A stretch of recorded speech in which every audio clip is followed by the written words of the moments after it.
Hello. Hello, Aj.Emilio. Hello. Hi, can you hear me? Yeah, perfectly. Okay. Well, the program works, but I've just found out that it is only working on Internet Explorer. It is working on at least on my browser here. Well, I can't hear anything. Okay, let me prove to you now. Yes. See that's something like 5 seconds ago. Please let me communicate with the that is really the case. So that's the sound from the browser. Okay. The radio thing that you've got on the page is new, and that doesn't move. When I click on that, it doesn't move. When also, the icons at the top don't produce any results. There's an error message that comes up. And are you using Internet Explorer? Yeah, of course. Of course, I'm using Internet Explorer. Of course. It just doesn't produce any sound. But in Nopocho USA, it works fine. Their radio works fine. I can pick up. There's something wrong, Doctor, because otherwise they would both work or both not work. The radio on Nopocho USA is identical. It hasn't been configured properly. One of the ports has been, the information that you typed in hasn't been configured properly, because if I can't pick it up, the chances are that nobody else can pick it up. Why don't you contact somebody else and ask them to see if they can pick up the signal? I'm pretty sure that you're using Internet Explorer. You see that? Yeah, of course. It's working on mine right now. Of course, I'm using Internet Explorer. Of course. It just doesn't produce any sound. Yeah, that's in Skype. The connection with Skype is okay, but if you actually go to the page, the TPRUD University page, it doesn't work. The radio doesn't work. But in Nopocho USA, it works fine. Their radio works fine. See that's actually your voice from my browser. And this one is even Firefox, because I did make sure that I used the code for Firefox and for Opera and also Internet Explorer. You see, let me prove again. There's something wrong. But your listeners are not going to be able to listen to you directly the way I can hear you. They're going to go to your page and they're going to listen from there, and they can't. Right. Let me communicate with Kun ML. Hi, Kun ML. If you are listening to us, let us know if the sound comes out from the program. Let me type this in as well. Okay. I'm sorry about the delay. It worked okay. Actually, I tested this last night. You know why we are doing this? Did you contact somebody and ask them to go into the page and listen? Yes, I'm asking Kun ML right now. She is communicating with us. Yesterday. We did. We ran a program for 2 hours and it worked fine. I talked to Merfa and I talked to a lady from Europe. Only one person? 2 people. And then you talked only to one person, and she said that she heard the transmission. Last night or today? Last night. Oh, I talked to 2 people. And they both said that it was transmitting okay from the web page. Yes, and I also checked on my Mac as well, so it was working on my Mac as well. Where were those 2 people? Which country? They were one in the US and the other one in Belgium. Interesting. Yeah, it shouldn't be a problem. Okay. Well, it doesn't work here. I don't know what the problem is, but I'm not picking up any sound. But at least we are recording everything that we're talking. We are saying exactly. Right now. Okay. So it's not really a problem. At least, right. And are you aware that we have put all the clips for forward with Thailand on YouTube right now as a playlist? Yeah, I saw them, but I didn't have time to do anything about that. But I'm going to put them on TV Skipper, because there's a screen on TV Skipper. Oh, really? USA. And nice. I can download them directly from YouTube and put them on there. Oh, that would be wonderful. Yeah, because I'm actually the owner of TV Skipper. Oh, you are? Yes, TV Skipper's mine, and Torpedo TV's mine as well. The two screens on Nopachoy USA are mine. So I'm going to put your clip, the Forward with Thailand, on TV Skipper, okay? Please do. Thank you very much. And also the eye opener will also be up there, so in YouTube format. Oh, that would be great, because then I can put that on TV Skipper as well. Oh, wonderful. Well, you know what, this week is getting really, really interesting, as you can see it, right? So what do we have for our fans today? Okay, well, I'll tell you. Let me just get my notes, as usual. By the way, sawadee up to everybody in Thailand, everybody who's listening to us, and to yourself, of course. Thank you for doing a wonderful job. Now, a lot of people may think, oh, well, technical problems. Hey, hang on. We're not getting paid to do this, so, I mean, we're doing our best, and there will always be technical problems in live programs. So I think you do a wonderful job. Aj.Emilio, good news. Actually, Kun ML just said it is being heard by people out there. Oh, good. Yeah. So it must just be here. It's just the Emilio thing. Yeah, it's just an Emilio thing. I've got gremlins here. Well, we can blame Anudit. We can blame him as well. Right. That's what we're going to do, Doctor. Every time we have a technical problem, we're going to say that it's Captain Anudit who's responsible. Good idea. Good idea. Now, let me tell you a little bit about what we're going to talk about today. Just a few things I want to mention. Obviously, the most important story is the amnesty bill, the reconciliation bill, etc., which is generating all the news at the moment. But I'd also like to mention Sudachai Sudan. I'd like to talk a little bit about Thaksin Shinawatra and his son, Pantongthai. Okay, Pantongthai. I'd like to talk a little bit about Amnesty International and the Justice for Peace Foundation as well. Nitiras 112 campaign, that's still going on. I'd also like to mention Yolanda Swanyook. You do know she's won, don't you? She won her seat. And of course, Jillian Premchai declared guilty this week. So that's two Lesnar cases in 1 week. Right. Both guilty. Right. That's it.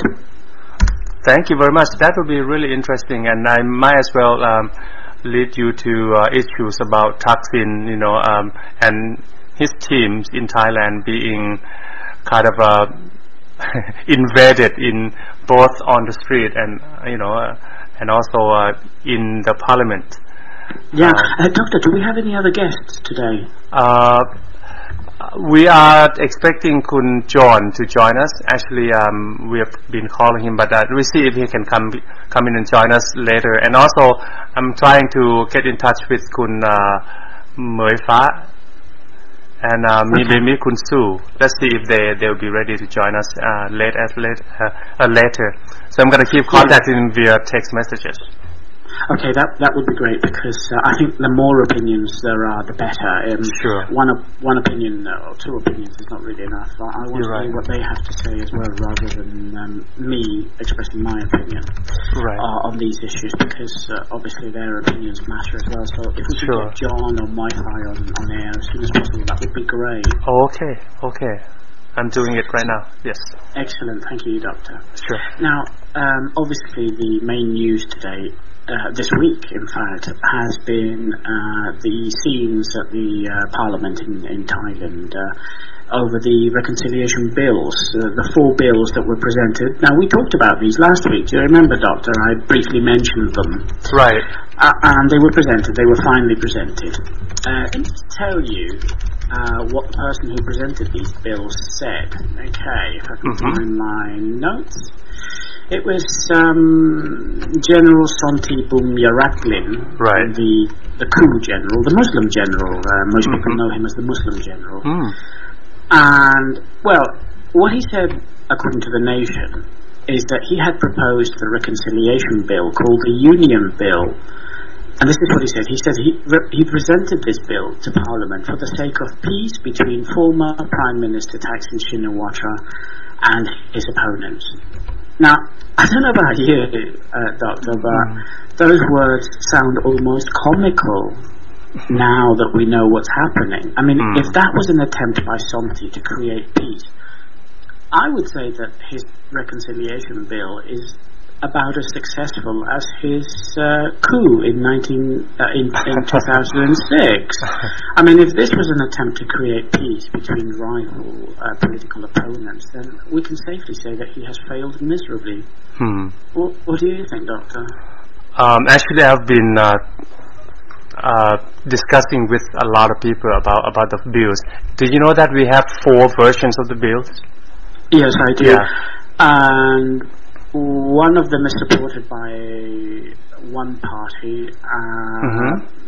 The others, there are 4 versions of the bill kicking around. Yeah, that's the other 2 were proposed by 2 groups from the Thai party, and then the 4th one is actually from the North core leaders who are in the parliament.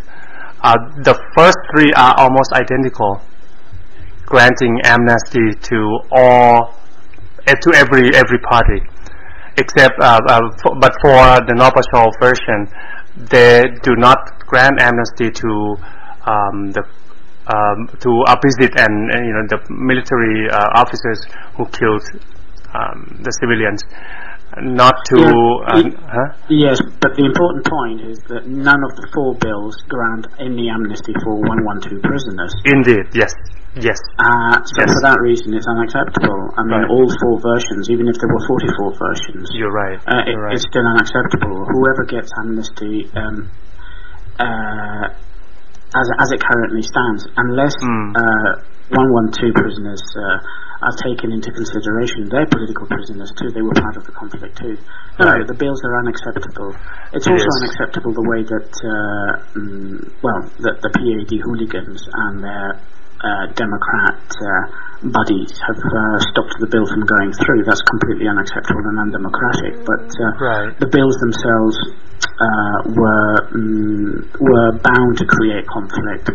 Yeah. And I think that Yingluck and the Thai and the people who drew up these bills have only got themselves to blame, really. Yeah. No, that's my opinion. I don't know what other people think. Yeah, well, I would agree. I mean, based on the principle of conciliation, truth needs to be sought after first, and then after truth, and then for people who have done the bad deeds, they need to be put in through the judicial system, and then once the punishment is out there, then we decide whether to forgive them. But this bill is coming out in a fashion that is kind of like a shortcut, granting amnesty to everybody, not talking about a problem at all, and then how on earth can we find the measure for fixing the problems and a better future for the country? Well, Doctor, what we've seen in Parliament, this amnesty bill, the Union Bill, the Reconciliation Bill as it's called, has no historical predecessor. This move by the government may even be illegal. It may even be unconstitutional. Let me just read you something.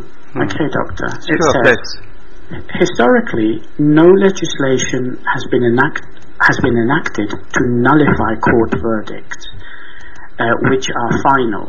This proposed move has prompted more and more people to oppose the government-sponsored Unity Bill. And this is very true. People need to understand what this reconciliation bill is all about. The courts make decisions, and these decisions are final, okay? That's what the law says in Thailand. And here we have a piece of legislation that will actually nullify all these decisions, which technically means that everybody who was guilty is now innocent, which is what we were talking about before. This is very irregular. This is very irregular because, I mean, surely when you have reconciliation, there has to be. I mean, the decision as to who is guilty and who is not guilty has to be decided by a judge. It has to be decided in a court, not by a piece of legislation pushed through by a majority government. Because if you have a thick brush with which to tar everybody, then you're letting the guilty people slip through as well.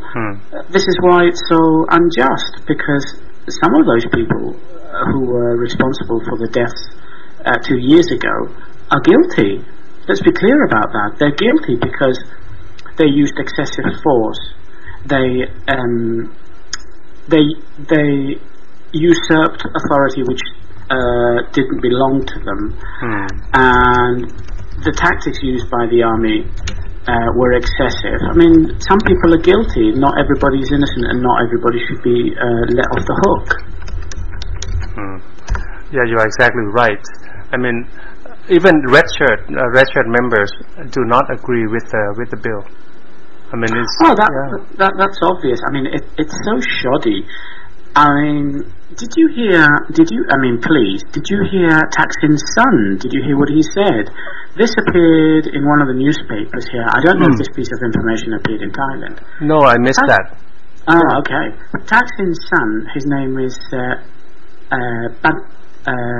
Pantong Dai Shinawatra. Okay, that's Thaksin's son.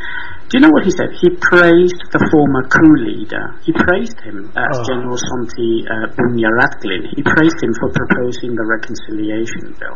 Right. And he said that Thaksin's son said that Sonti's bill would unlock the country out of its political impasse so that it could move on. I mean, can you believe that? It sounds almost comical, doesn't it? When you bear in mind the things that have been happening this week. I don't see a lot of unlocking going on. If anything, people are digging in their heels. It is going the opposite direction, as he said. It's not unlocking. It is actually locking the country into a conflict, a dilemma, I would say. And I just don't understand why Thaksin is using all his family, his sister, his son. Next it'll be Thaksin's granny that makes a political statement. I mean, what is this, a dynasty, the Shinawatra dynasty? Why can't Thaksin speak for himself? Why does he have to use his son as a mouthpiece? Why does he have to use his sister? Why can't he speak directly to people? I'll tell you why, Doctor, because Thaksin's got a reputation for putting his foot in it. Every time he says something, the red shirts are outraged. They're so angry because he says all the wrong things. Do you know something developmental, I would say, probably more positive about Thaksin? I've seen some sort of a positive sign. He came out and spoke to Nathavut, one of the core leaders of the Nopashore group. I think on YouTube now. It's on YouTube. You know, his speech this time is quite clear that he has learned the lesson. He has learned that reconciliation with all these people will not be possible, and that his efforts are gonna go in vain. Because right now he starts to see that the PAT have come out on the street, and then they're not gonna yield. And then the Democrat Party members, you know, what they have done in the Parliament, that proves clearly that there's not going to be any reconciliation. Yes, Doctor, but I mean, who agreed to push this bill through Parliament? I mean, was it discussed by anybody? I mean, it's all very well Thaksin saying that, but the Democrats made it very clear from the start that they were not in favour of this. In fact, if you remember, Doctor, both Abhisit Vijayjiva and Sutep Dagsaban said that they were prepared to go to court, that they did not want amnesty. And a lot of people dismissed what they said as just a gimmick. So, I mean, if the Democrats had agreed to this from the very beginning, we could say that they were hypocrites, but they've stuck to the last. Right from the beginning, they've said no, we're opposing this bill, and now you have a situation where the government, which has a majority, was trying to push this bill hurriedly through Parliament, and this is what's happened. You can't just rush through legislation which everybody's opposed to. Right. You know, rarely do I agree with the Democrat Party, but this time I have to agree with them in principle. You know, you can't rush through this kind of law, and especially the kind of law that would cut all the corners and then create a new I would say tyrannical system, or tradition that will override the all the principles for real democracy, where people's rights and where laws are respected. Well, this bill would make accountability impossible. Right. Because it is in a way legalizing what has been going on in Scotland, I mean Thailand, for generations. Right. You've got basically war criminals that have been let off the hook after massacring innocent people. Right. And they've done it in other ways, and now they're trying to introduce a piece of legislation that will make this a permanent feature of Thai politics, and this is a real danger to Thai people. They need to understand that with this law, generals could use violence with impunity and get away with it. It's actually a very dangerous piece of legislation that lets everybody off the hook except the people who are dead. Right. This is why it's unacceptable. It is indeed. But you know what? I don't really think that Democrat Party members actually really appreciate this principle for the country. They might have said it, but one of the arguments, or not the argument, but people's observation of this movement by the PAD and the Democrat Party members is that they don't want amnesty because within the present system, nobody is going to be able to touch them anyway. But what do you think? Well, the PAD have lied about their intentions right from the beginning. Listen to this, which I found in CNBC. Okay, the PAD spokesman said, "Anti-reconciliation bill rally will be peaceful," he said. "Within legal limits, no violence, if any, could be due to provocation."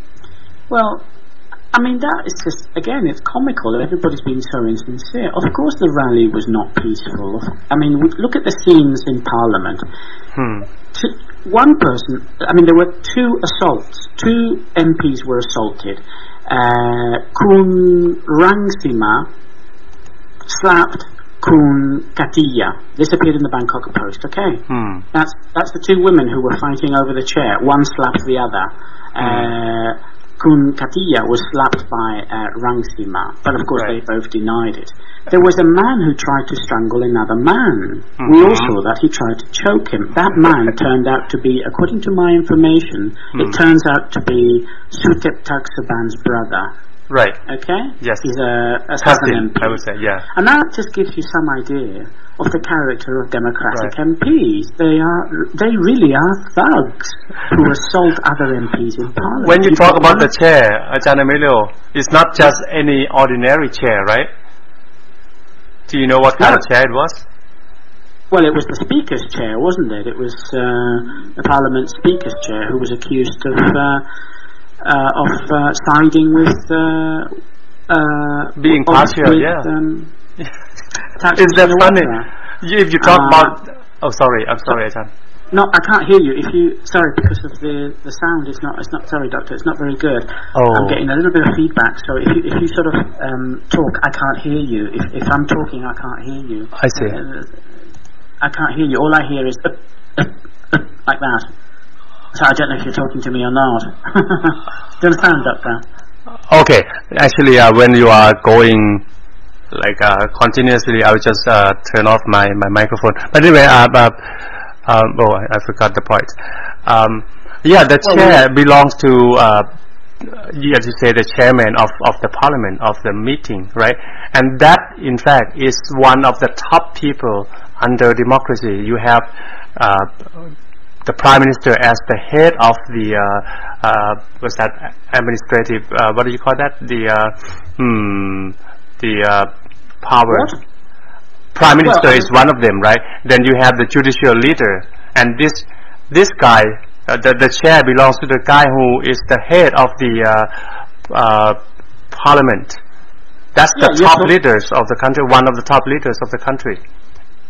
Yes, you're talking about the House Speaker, Somsak Kiatsuranon. Right. He is the head, the chair. Yep. Yes. Yes, he's the one that sits. He controls the House. He allows people to speak. He imposes the rules on Parliament. And you can't attack the House Speaker by throwing books at him. I mean, by doing what people did to him. It just shows the nature of the Democratic Party. They are literally hooligans with ties and suits. That's what they are, they're hooligans. Listen to what Aj.Emilio said on Thursday, for example. He said, I refuse to apologise to the House Speaker, and instead I'm going to impeach him.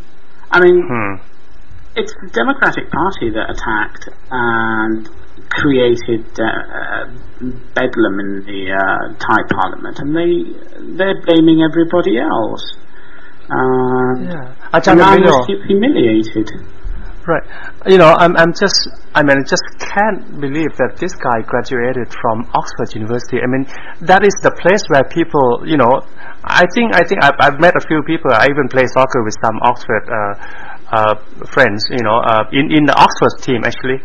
I've learned that these people are quite special, and for you to be admitted to such a fine university, world-class university, you know, you have to be special. But how can Abhisit turn to be a thug? He is now. Well, can I answer your question? Please. Money. Abhisit Vijayjiva comes from a privileged background. He forms part of the ultra elite, and he can buy his way into the best universities, but he's as thick as two short planks at the moment of making political decisions and running a country. The man's incompetent, which is why Thai people have never voted for him.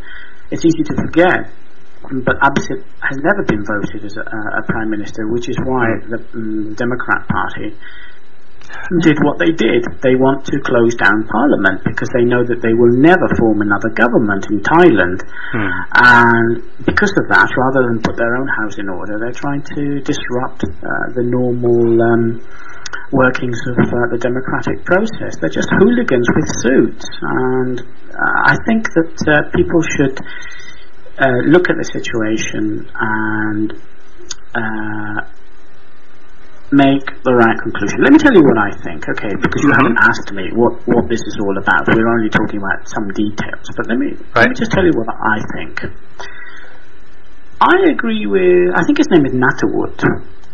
He said, I don't agree with Jataporn, okay, I agree with Natterwood. He said, everybody keep cool, and I agree with that. There is nothing wrong here. What's happening is that a group of people who see their power fading very quickly have tried to flex their muscles, and despite their claims that this is a victory, it's actually humiliating defeat for them. And this is a matter for the police. This is what we saw in Parliament in Thailand is just criminal hooliganism, and it's a matter for the police. The lady who slapped the other lady, okay, the police should bring charges against her if it's true. The man who, Sutep's brother, who tried to strangle somebody, the police should investigate this. They've got the video evidence. The PAD members who threw whatever at the speaker, pinching his chair, they should all be prosecuted. It's a police question. The army should stay in their barracks. In fact, Prayut Chan-o-cha has made it very clear that he's not going to get involved unless Prime Minister Yingluck Shinawatra introduces the emergency decree, the martial law. So he's going to stay out of it because he knows he's got a lot to lose if the army does intervene. There is not going to be a coup. There isn't going to be a coup in Thailand. Okay, this is only a police matter. This is a public order situation, and it can be dealt with by the police. Now, what's more worrying is that the Democrats, some elements within the Democrats, are actually egging on these hooligans, and that is really difficult to believe. What can be done about that?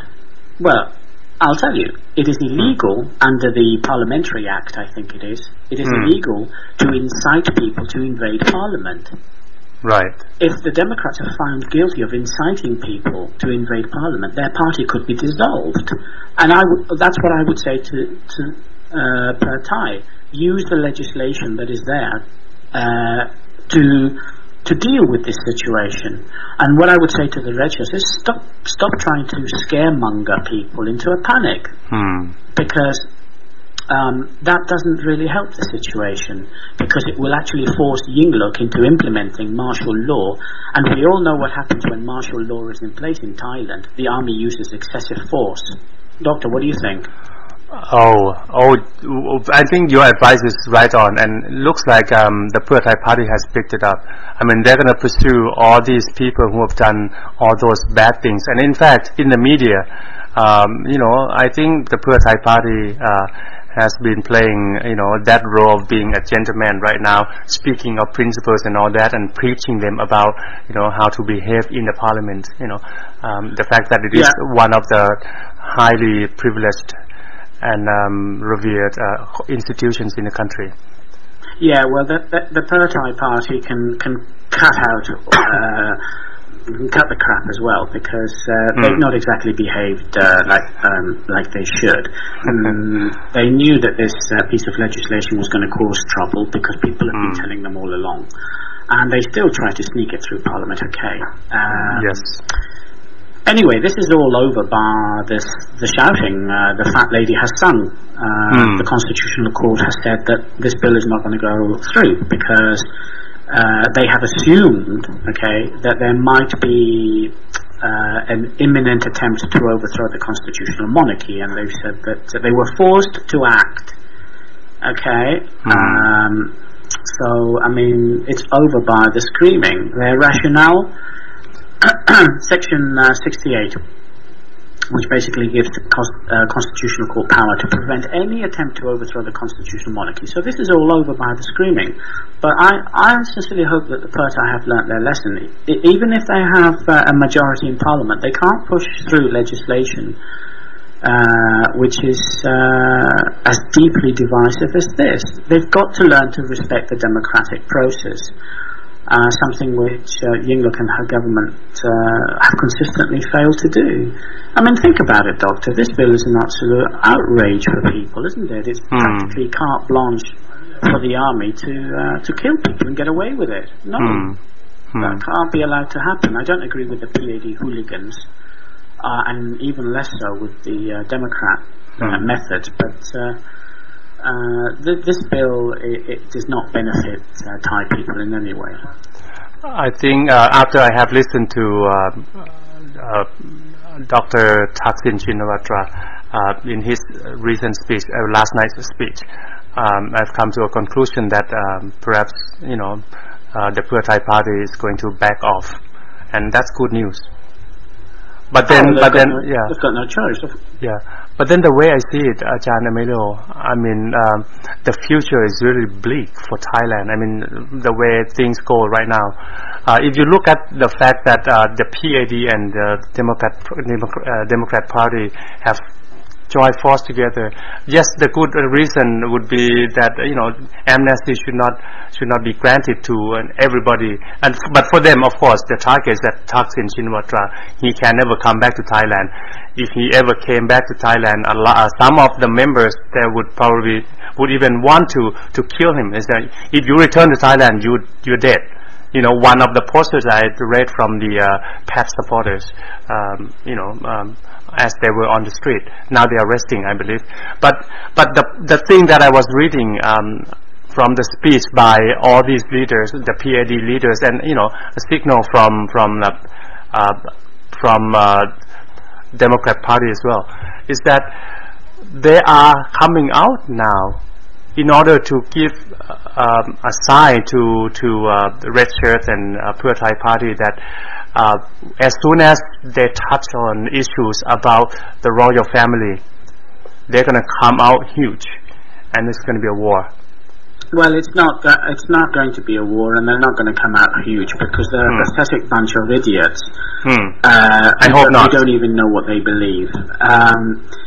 More people signed the Need to That proposal than PAD supporters came to the streets. Only 5,000 of them came out to the streets, and the 27, that's almost 30,000 red shirts signed the Need to That proposal. The red shirts are a much more coherent and politically effective group than the PAD. They are has-beens. Listen to what Sonti Lindongkul said, the PAD leader. He said, it will be my last battle, win or lose. Yeah, Sonti, piss off. I mean, all he ever does is create problems. There's not going to be any conflict, Doctor. I disagree with Jata Porn. Listen to what he's saying. He says, these are just some of the quotes that I've picked up, okay? He was at the Thunderdome, and this is what he said. If Reds don't fight, Yingluck will face the same fate as Thaksin. No. That's not how it's going to be. If Yingluck doesn't get her act together and doesn't start listening to people, she's going to go the same way as Abbasid. She's going to be pushed out in an election, which is what will really happen. He said, no more reconciliation with bad people. Well, that's a stupid argument, okay? I mean, there's got to be real reconciliation. And saying something like that, it just doesn't help the situation, it only makes people even more angry. He also said, Reds all over the country are preparing for a coup.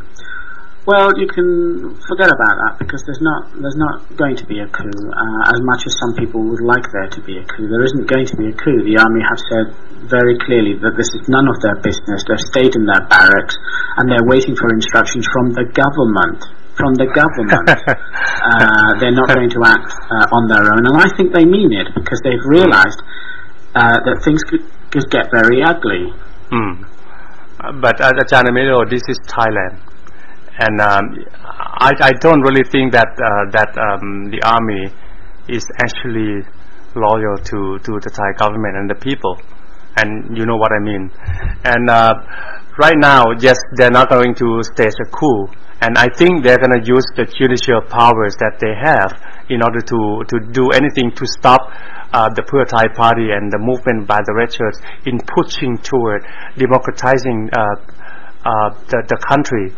So we still have the Article 112, proposal by Korogo and the Nitirat group up there already coming up, and then the amendment or the redrafting of the constitution. That's going to lead to big issue of where we put the king, whether we should touch the judicial system, whether we should touch the army, and the elements of the power by the set up by the coup leaders. Now all this, when we get to that point, I think the force that we see right now, maybe it's small, and these are just facts, and we can actually simply underestimate their powers, because as you can see, they already began to attack the parliament. I mean, they are quite they are the PAD. We know they did a lot of things in the past. As you can see, they ran over a police officer with their car, and we had all the evidence, but none of them is now being prosecuted. That's because the power that be behind them, don't you think? No. Yingluck's government has not proved itself to be a champion of the democratic process. Remember, they've refused point blank to even read the bill, the 112 bill from Nitirat. They've refused point blank to do that, and that is a democratic right. So I don't think Yingluck can shroud herself in the democratic mantle, because she's consistently proved that she's no champion of human rights or the democratic process. Let me just give you an example. This week, for example, Amnesty International have released their annual report. Remember, Yingluck said that she was going to improve human rights in Thailand as part of her election campaign. Well, according to Amnesty International, they say, Amnesty International, this appeared in, I think it was the Nation newspaper, Amnesty International considered most of those detained, charged and sentenced under the Lèse Majesty Law and the Computer Crime Act were prisoners of conscience. Did you notice that word most, Doctor? Most. And yes. Added that freedom of expression continued to be suppressed through the two laws, that's Article 112 and the Computer Crime Law. Authorities continue to persecute those peacefully expressing their opinions, primarily through the use of Lèse Majesty Law and the Computer Crime Act. This is a damning condemnation of the government's lack of action on human rights. Justice and Peace Foundation They are asking the government to prevent enforced disappearances. The government is not doing that. 59 people from Thailand, throughout Thailand, have disappeared. According to Rakthai, there have been 59 people.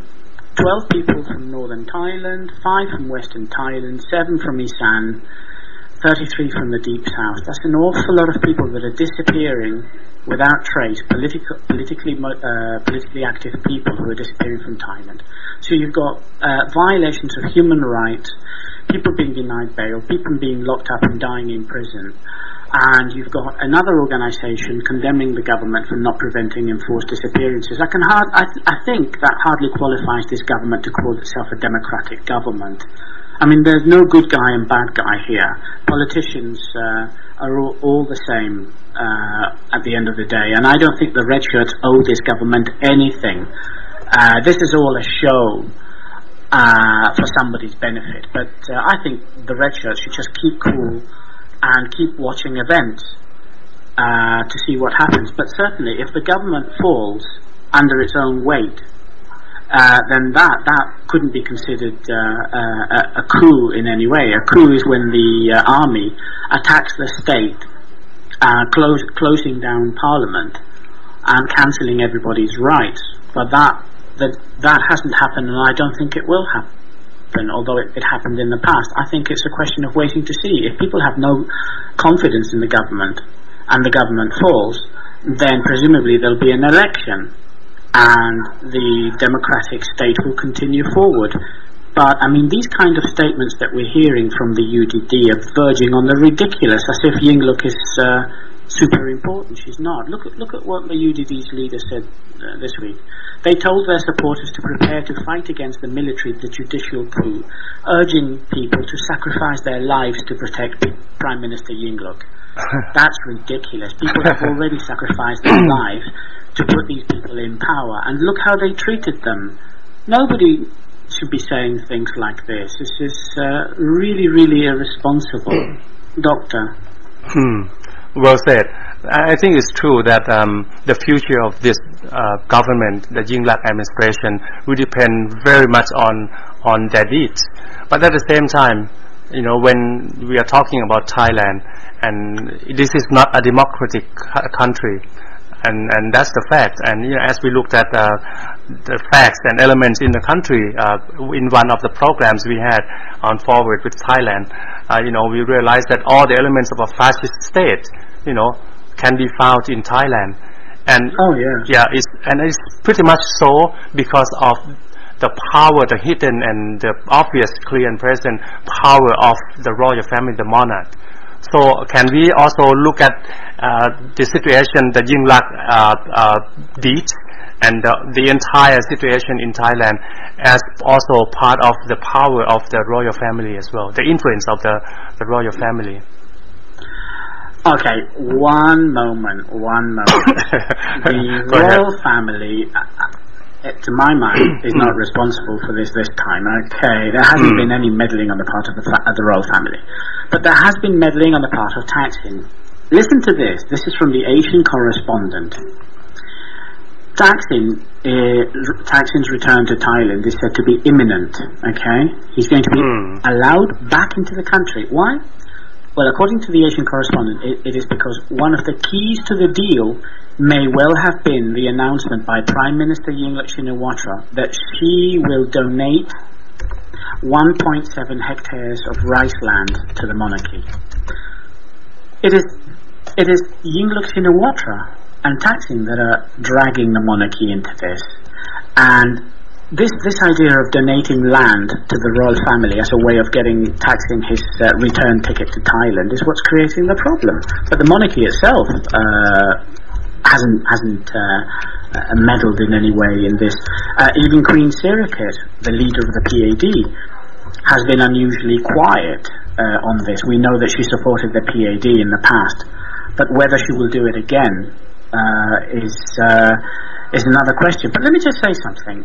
What the PAD are doing is counterproductive, and it's damaging the royal family, because it is disgusting that these people should be sitting outside Parliament shouting and screaming, insulting people, trying to close down a nation's Parliament with their pictures of the king, with the royal flag, And then if the police decide to take action against these people because they are abusing the Public Order Act, whatever, because what they're doing is illegal, what we're going to find is scenes of the royal flag smeared in blood and mud in the gutter.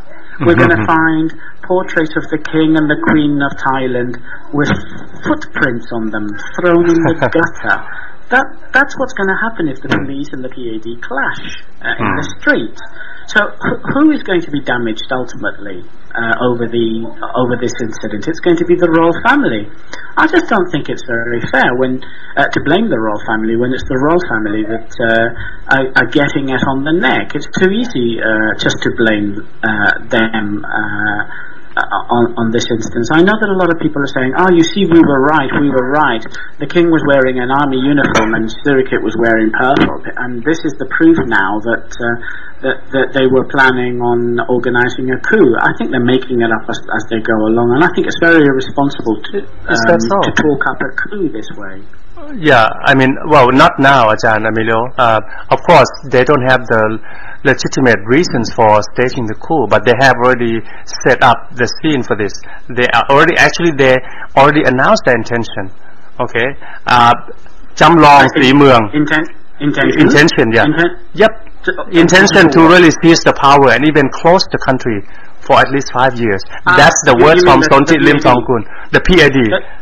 The PAD are a bunch of hooligans who don't respect the law and who will hopefully be prosecuted under the country's laws because they've broken the law. They've caused breach of the peace. They've invaded Parliament, and they will get everything that they deserve. So Sonti Limthongkul is right in saying that this will be his final battle because he will be in prison for the rest of his life for what he's done, because it's a very serious offence to incite violence against politicians and to invade Parliament.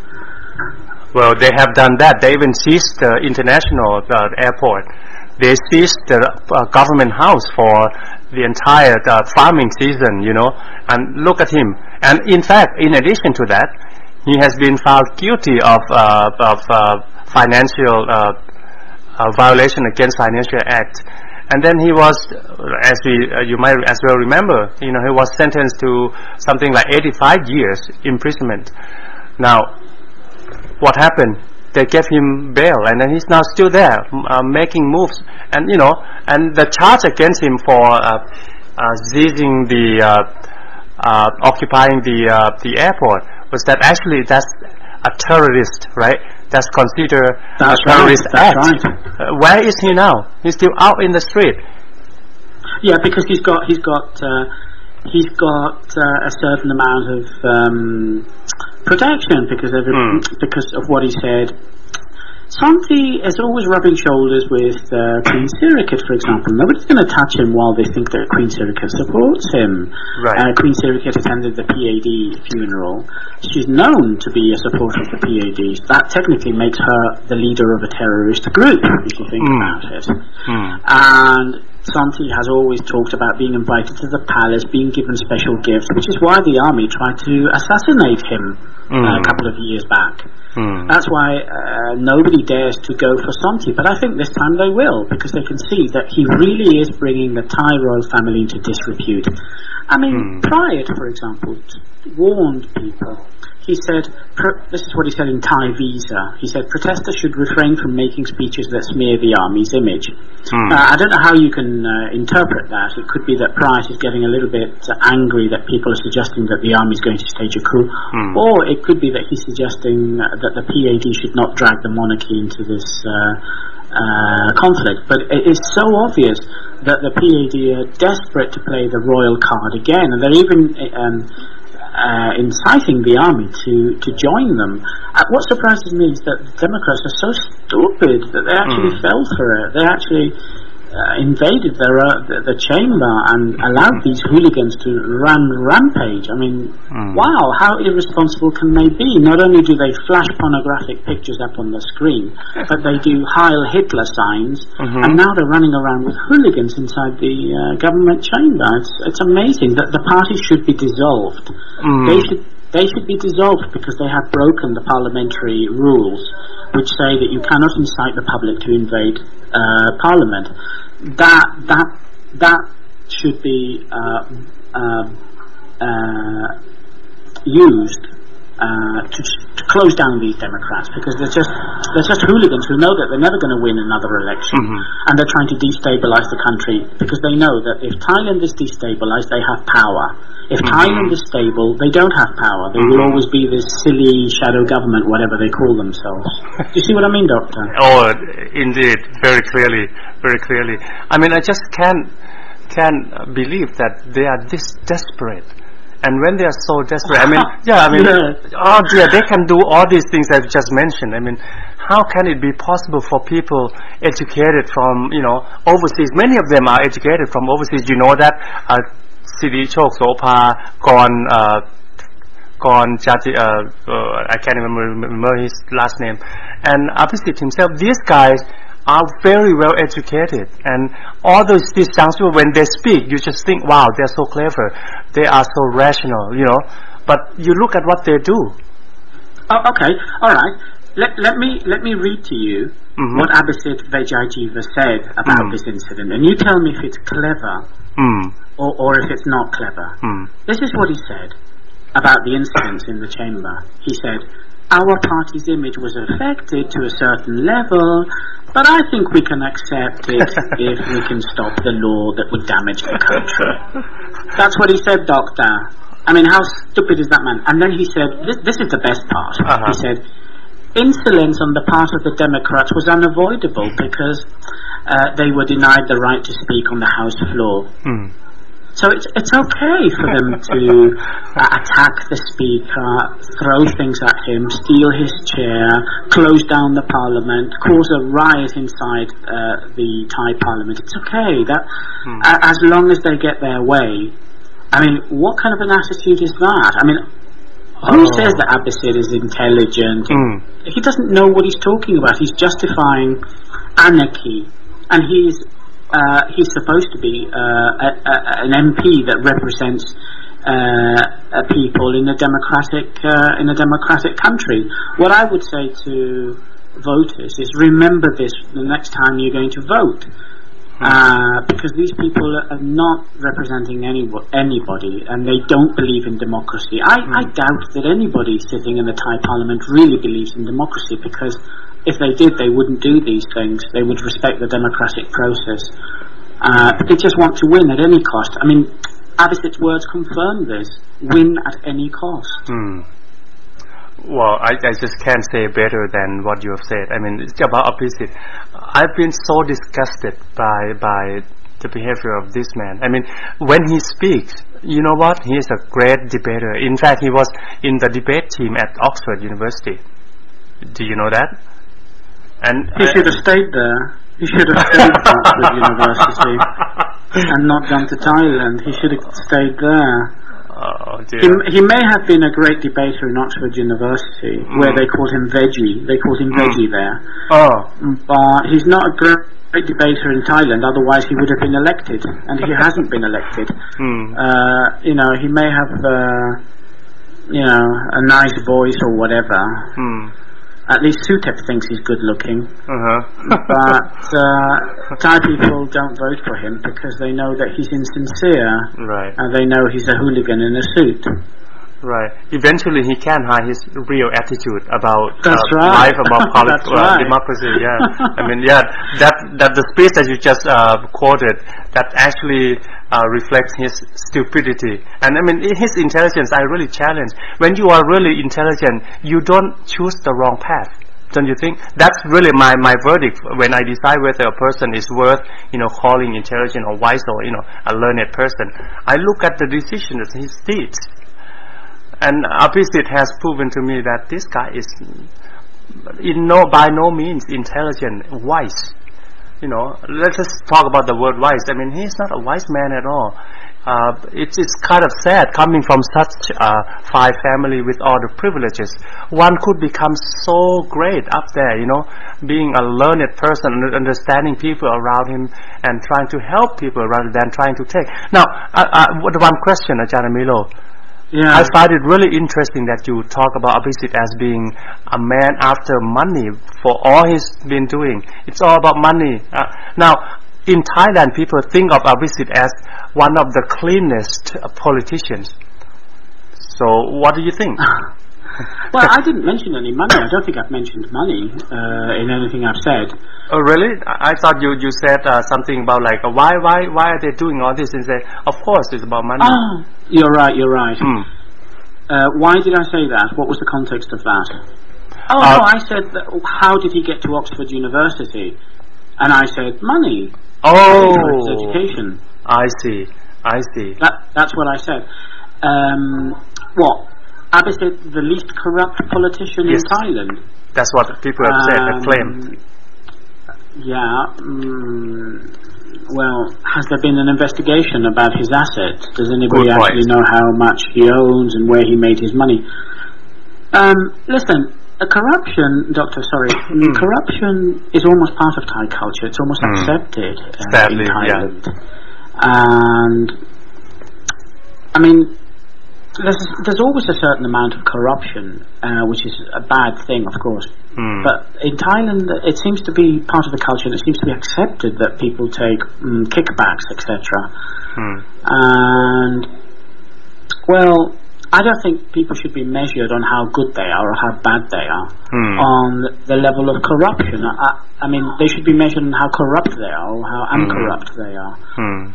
But it's muddying the issue, I think, muddying the waters to talk about. I mean, you can't judge Abhisit on that. You've got to judge him on the people that he killed, not whether he's corrupt or not corrupt. I mean, he used the current legislation, which Yingluck Shinawatra may also use. Be careful, may also use. The PAD are obviously trying to push Yingluck to declare martial law and to start killing, and Yingluck needs to be extremely careful, and Pride needs to be extremely careful. I think Pride has been very cautious up to now, which is a good thing.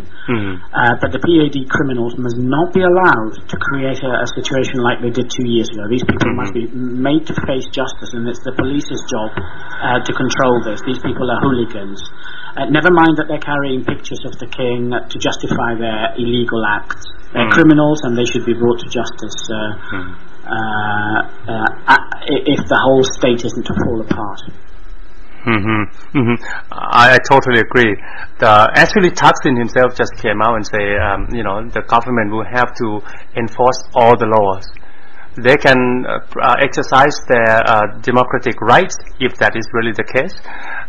But for anybody who violates the laws, he or she needs to be put through the system.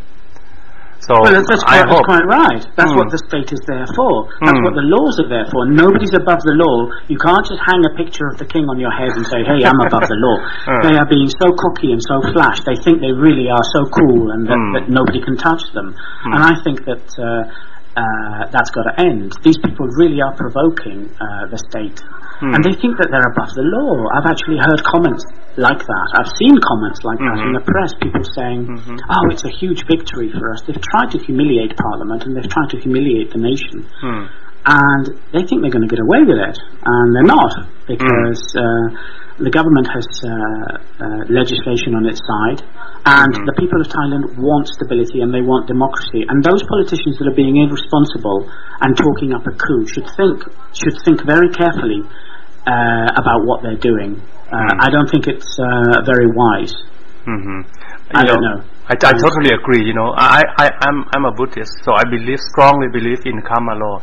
You don't see the result right now, but if you violate the law, and once the country goes back to the normal state where it is becoming what do you call that, nitirat. So a state where laws are respected. Yeah, but Dr. Piangdin, this is make or break for Thailand now. This is make or break. The state either imposes itself or it falls apart. This is what it's all about. This is a critical juncture in Thailand's history right now. Here we have a group of thugs, a group of hooligans who are trying to intimidate the government. and trying to push the army into repeating their past mistakes. And if they play it wrong, if they are wrong-footed, the whole thing could be an absolute disaster. And I think people should be encouraging the government to stand firm against these people, because whatever differences people have, the number one priority is the stability of the country and the democratic process and the democratic institutions, even if you don't agree with Yingluck. I think order needs to be restored first. These people need to be put behind bars, and then it's back to the normal democratic process again. Even if that means touching the hands and the feet of the power that be up there. I mean, in the past, whenever you touched all these people, even the high police officers were kicked out of the system. You know. No, Doctor, no. Touching the feet. Presumably, you mean the monarchy. Hang on. King Bhumibol does not like the PAD. It was revealed in a WikiLeaks cable that he is irritated by the actions of the PAD. These people claim to be acting on the part of the monarchy, but they're not. They're not. They're nobodies. They're nobodies who think that they're something really special. They're not acting on the part of the monarchy. It's true that Queen Sirikit put her foot in it, but that's up to her. But I mean, if Queen Sirikit repeats that, and if she incites these people or encourages in some way, she will have to face the criticism. She will have to face the music. She should not do that. She should stay out of politics and not go to funerals, and not encourage the PAD in the way that she has done in the past. If she does, she's not above the law either, you know. If she's found to be destabilizing the state, then she will have to face criticism as well. Even if there is a lèse majesté law, people will criticize her for what she's doing. But I don't think that we can blame the monarchy for this little number. It's the PAD acting on their own because they've sensed that the government is weak on this issue. They've sensed it. They know that many red shirts don't support the government on this issue, and they've decided to risk it all on this crazy action. And surprisingly, the Democrats have fallen for it. They've even backed them up because they're so desperate. They know they're never going to win power. But if the government stands firm and uses the legitimate powers that it has without introducing martial law, and certainly without abusing lèse majesté law, I reckon that they can re-establish order, and then think seriously about this reconciliation bill. In my opinion, I think that they should throw it in the bin and think again. And I think Thaksin is right when he says that reconciliation is not going to be possible this way.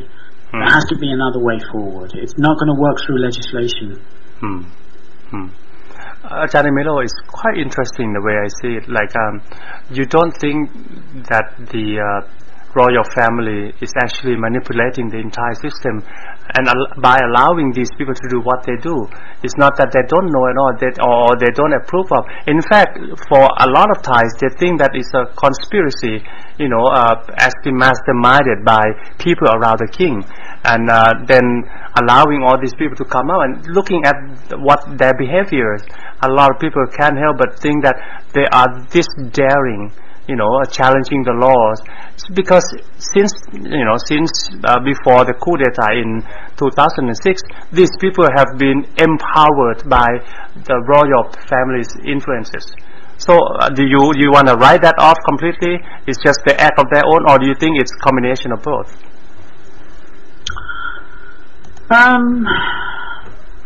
I don't see any evidence for palace meddling. I see a lot of people justifying their actions by quoting the monarchy, or by suggesting that it's the palace that they have support from. But I don't see any of that.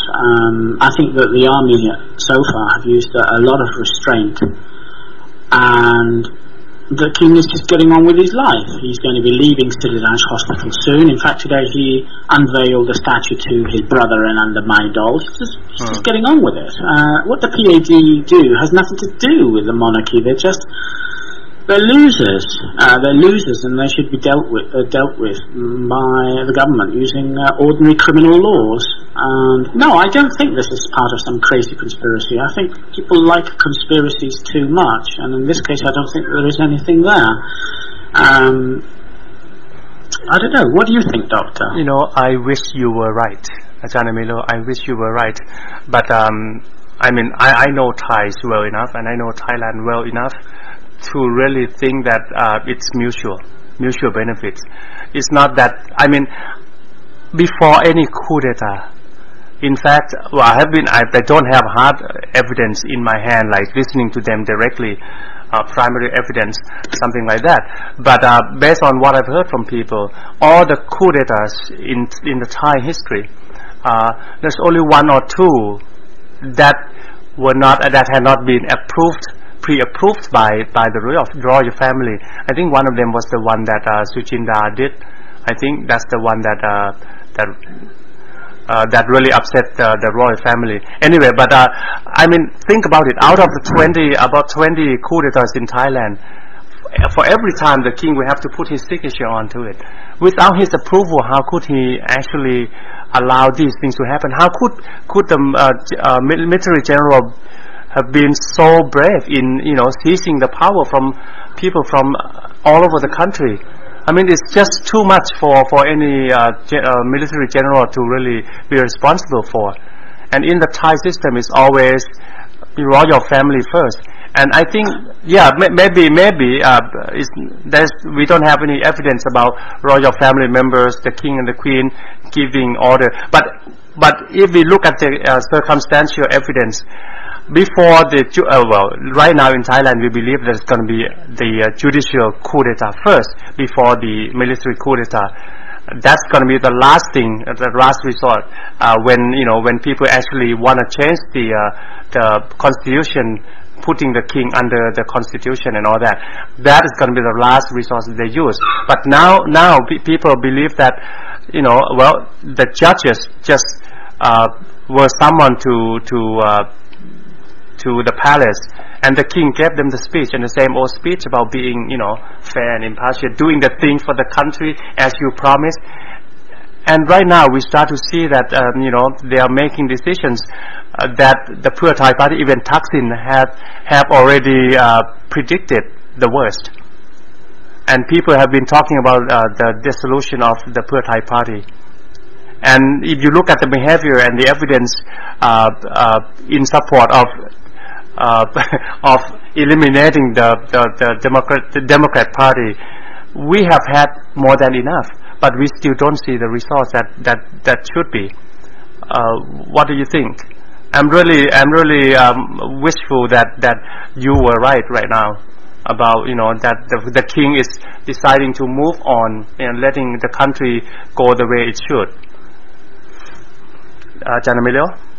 Well, some of the things that you've said about the past and the king's involvement may possibly be true. There's certainly a lot of evidence to suggest that in the past the king made the mistake of getting involved in politics. I mean, come off it. Those people who say, the king is above politics, he's not interested in politics, they're dreaming. The king studied politics at university, right, and he was very much involved in things because he sees himself as some type of referee, or he has seen, or people have seen him as that. He sees himself as some sort of stabilizing factor, etc. And he has intervened, sometimes late, but he has intervened in some way to keep stability. Look, that's not his role, and I think he has decided that he's not going to go down that road anymore because he's always getting blamed when things go wrong.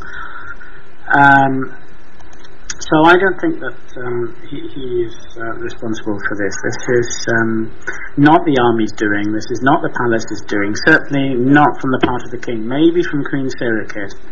Don't know. She's coming up to her 80th birthday.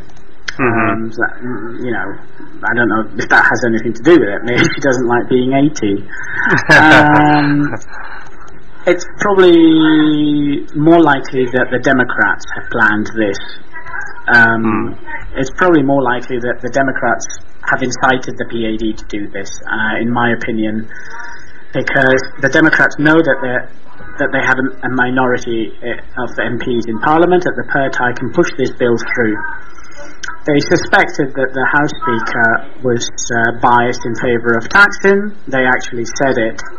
And it's very likely that that's what this is all about. It's the Democrats using PAD muscle to intimidate their rivals in Parliament, which is, of course, it's completely illegal.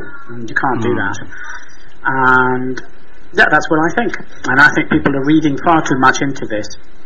I think before people go down the road of coup theories, etc., they should think very carefully about what that would mean. Everybody will lose out if the country goes down that road. Everybody, even the monarchy and the military, everybody. So I think it's good to be responsible, and I don't see some people being responsible. I see the army being fairly responsible, and the government up to now, but certainly not the Democrats or some of the leaders in the UDD. I think are not being responsible about this.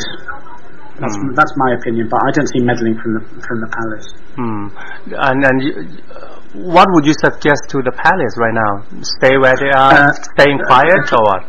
I would suggest stay quiet and keep out of it. You know, it's not their business. It's not the business of the palace, and it's not the business of the army either. The army are there to do their job. If the government calls them to do a job and restore order, then they'll have to obey. But I don't think they will. I think the Yingluck will use the police and restore order, which is quite right, but without using excessive force. It's not necessary to use excessive force.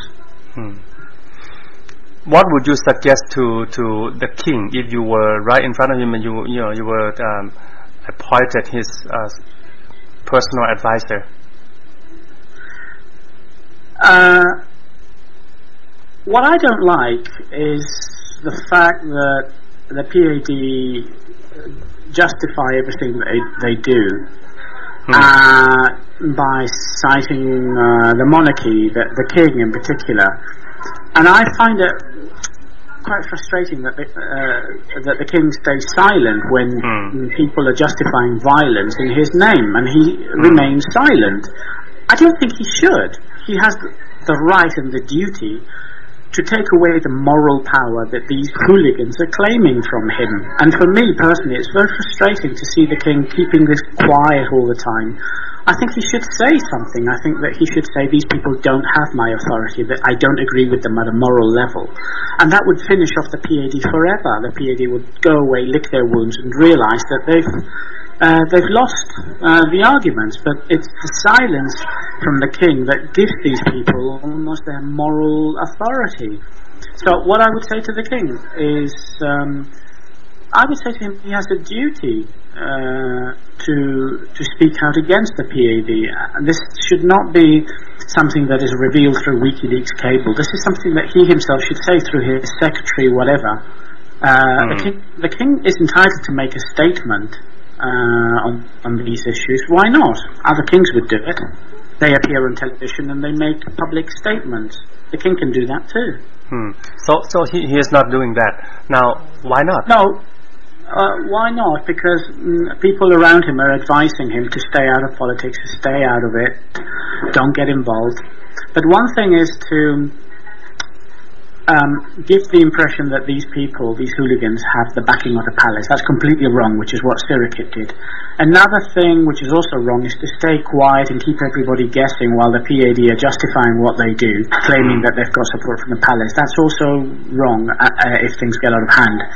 But there's nothing wrong with the palace sending out a statement, if not condemning, regretting the actions of royalists. I think that's perfectly acceptable and within the scope of powers that King has.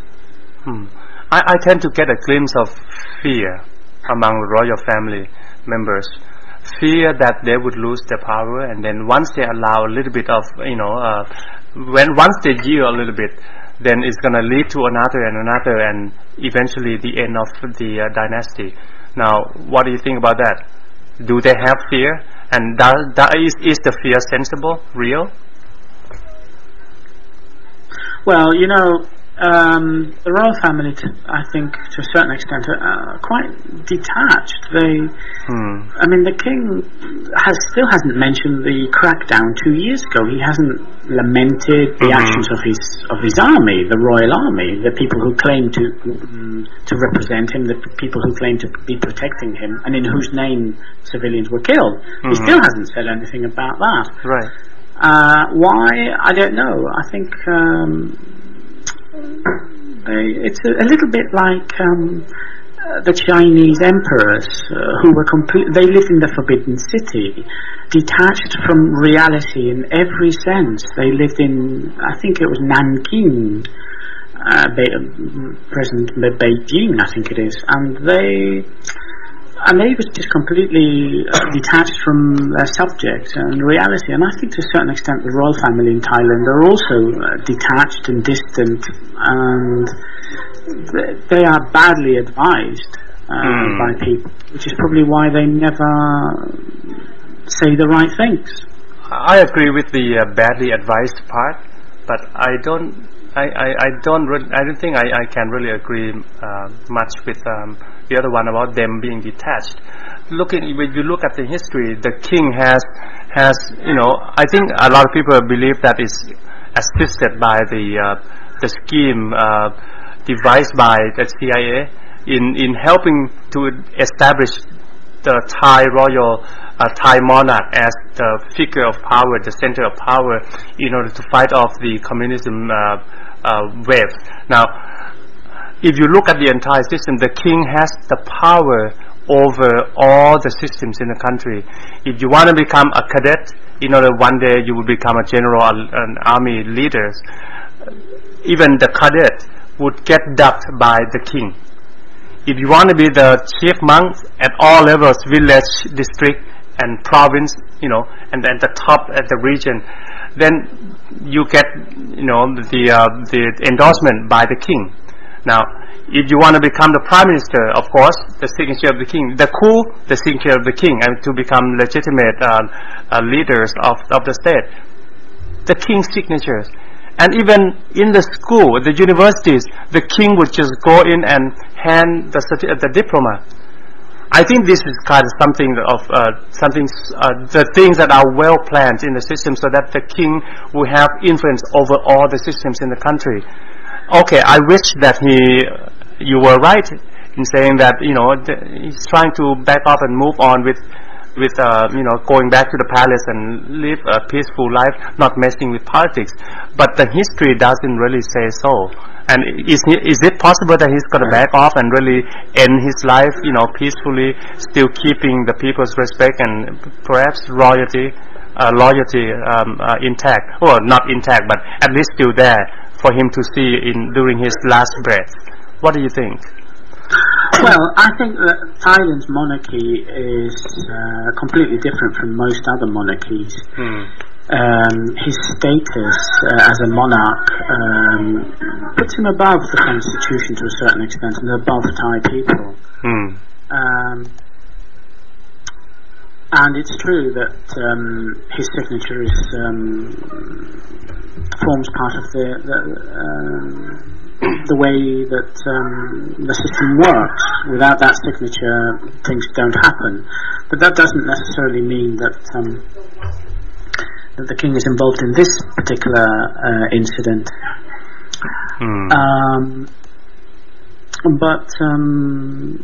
Yeah, it's true that the monarchy are above the people in almost every sense. For example, I came across something which was very interesting today in The Nation.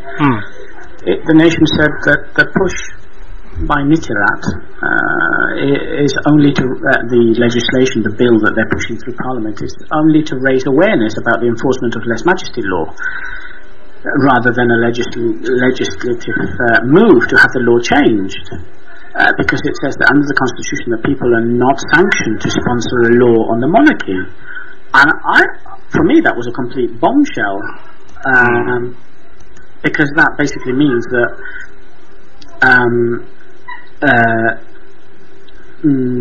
changing lèse-majesty law is unconstitutional.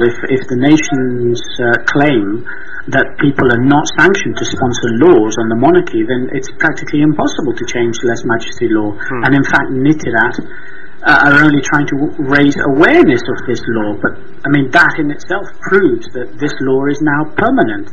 And it shows that unless the monarchy itself changes this law, nobody's going to change it, because the monarchy is above the people of Thailand, and people cannot change lèse-majesty law by themselves or through parliament.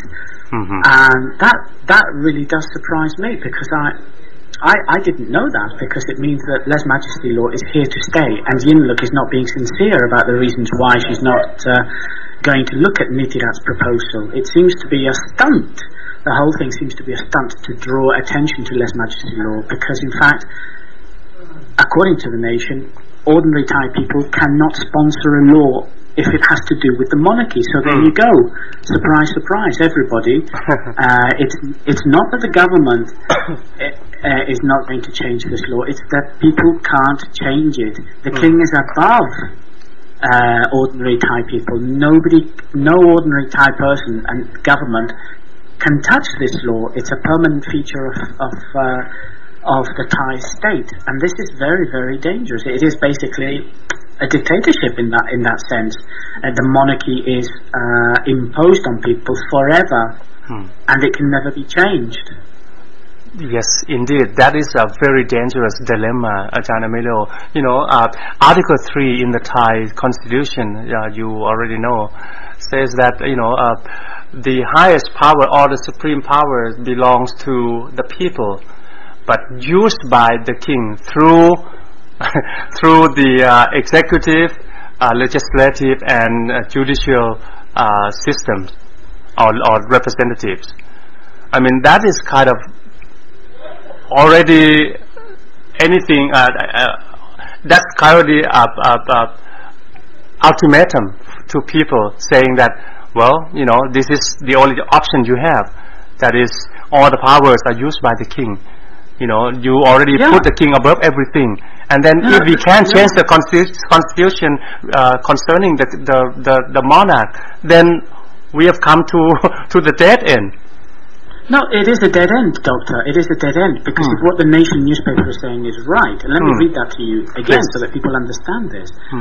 Nitirat's move to push a bill through Parliament is only to raise awareness of the issue of lèse-majesty law, rather than a legislative move to have the law changed. In other words, Nitirat's collection of signatures and the bill that they're presenting, according to the Nation newspaper, is not a legal move.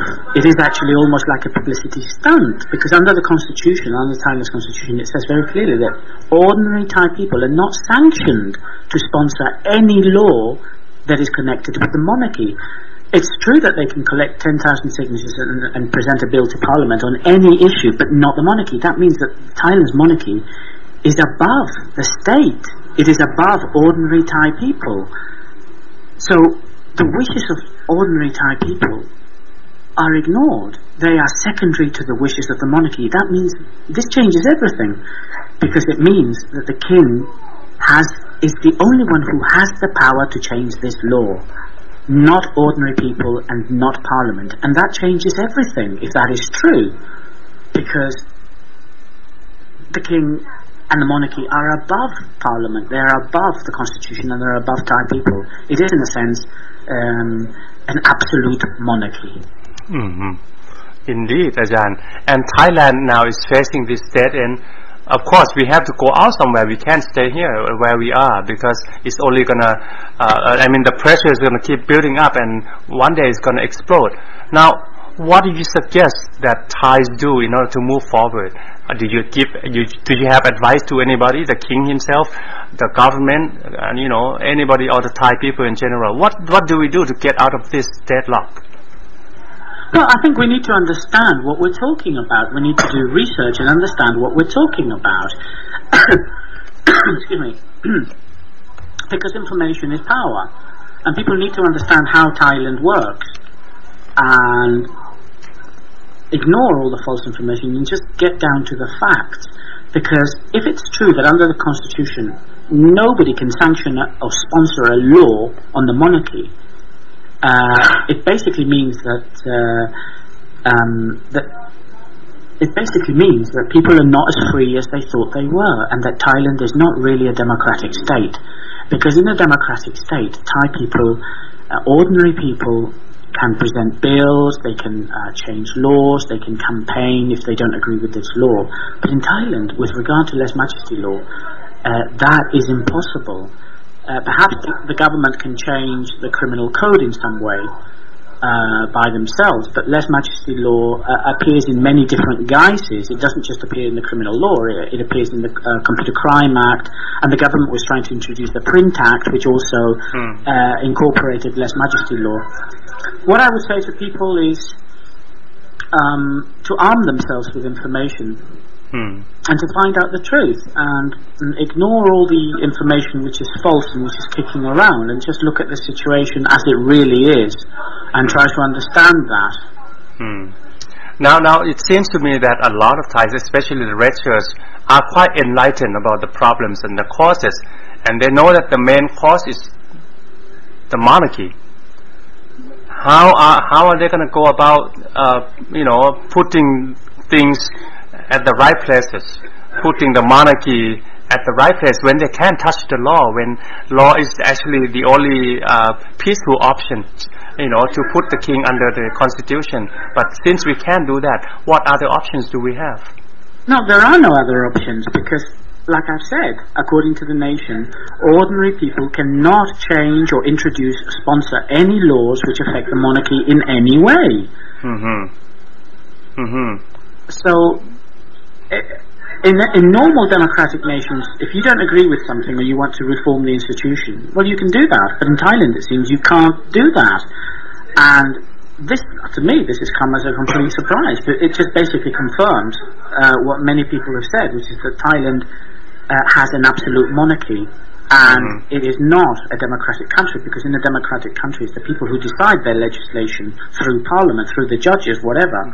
But it seems that in Thailand that's not going to be possible. So the role of the monarchy, the status of the monarchy, is permanent, it's fixed, and it will never be changed. What options do people have? Well, that closes the democratic option, which many people thought was open to them. Present a bill in parliament. Remember, Nitirat gathered almost three times more than the legally required quantity of signatures. They gathered nearly 30,000, when the law says that you can only gather 10,000. But of course, maybe what they didn't realize, or what they didn't want to tell people, is that in fact it's impossible to introduce a bill on the monarchy if you're an ordinary person. It can't be done. It goes against the Constitution, which is why the government said, Yingluck said, that she was never even going to look at this bill, because she knows what we've just revealed. She knows that it's impossible, it can't be done. How are people going to change the situation? That's something that the red shirts, ordinary Thai people, are going to have to think about for themselves. Because it seems to me that the democratic, peaceful option is closed. If you can't change a law that you don't agree with, democratically, through peaceful means, then you're stuck. That law is there to stay, and it continues to be abused. Just this week, Charanuk Premchaipong was found guilty. Chai Sudan was found guilty just this week. And it seems that the abuse will continue, and now there's no way out. If what the journalist wrote in The Nation is true, and I didn't know that, then this law is not going to be changed by Parliament, and it's not going to be changed by people. Only the monarchy themselves can voluntarily change it. So the king is involved now. It is his decision now. The king has to make that decision, because it's legally impossible to change this law unless you change the Constitution. And I suspect that this is what this is all about. I really suspect that this is why the PAD and Royalists are getting so angry, because they suspect that the government is going to change that clause to make it possible for ordinary people. I don't know, maybe that's what it's about, or maybe that's what they think the government is trying to do. I don't know. But this is the topic that people have to keep an eye on. This is what it's really all about, I believe. Yes, this is why I said, you probably can't even expect civil war after this, because sooner or later the red shirts and the democratic force, natural force, will drive Thailand toward attacking, tackling the issues related to the monarchy. And a lot of Thais, especially red shirts, believe that all the problems are centered around the monarch's role. And since it is the root of the problem, and in fact, in my analysis, I consider the king as the, what do you call that? The core of the, what do you call that? The words has come out of my, when you have oh my God, what's that word? In your body you have the seed inside that produces all the.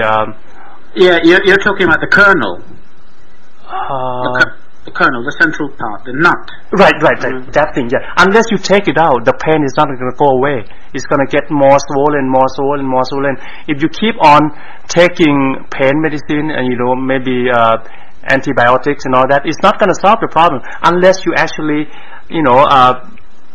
cut it off and then, clean it up and then take out, what do you call that part? Again? The nut, the kernel. The kernel, the nuts, yeah. Unless you take that out, and the king is that part. Of course, there will be other things around the king as well, but he is at the core of the problem. No, you're right. The Constitution, the way the Constitution is written, it really is the problem. And what worries me is that. Up to now, I think we've all thought that Thailand was just like any other constitutional monarchy, that Parliament made the laws, and people could present bills just like any other democratic. No, it's not like that. The Constitution makes it very clear. The monarchy is above the state. It's above ordinary people. It is to be held in revered worship, and their power is absolute and forever. You can't challenge the monarchy, you can't criticize the monarchy, because there's a law in place which you can't even change. This is scary stuff. It brings the monarchy into the center of the argument now, because only the monarchy can change this law. It is there because the monarchy wants it to stay there. It's clear. Well said. So, if you were to give advice to King Bhumibol right now, do him a favor, Aj.Emilio, as an outsider, tell him something about this. Absolutely. I would say to King Bhumibol, remember what you said in 2005? Well, it still applies today.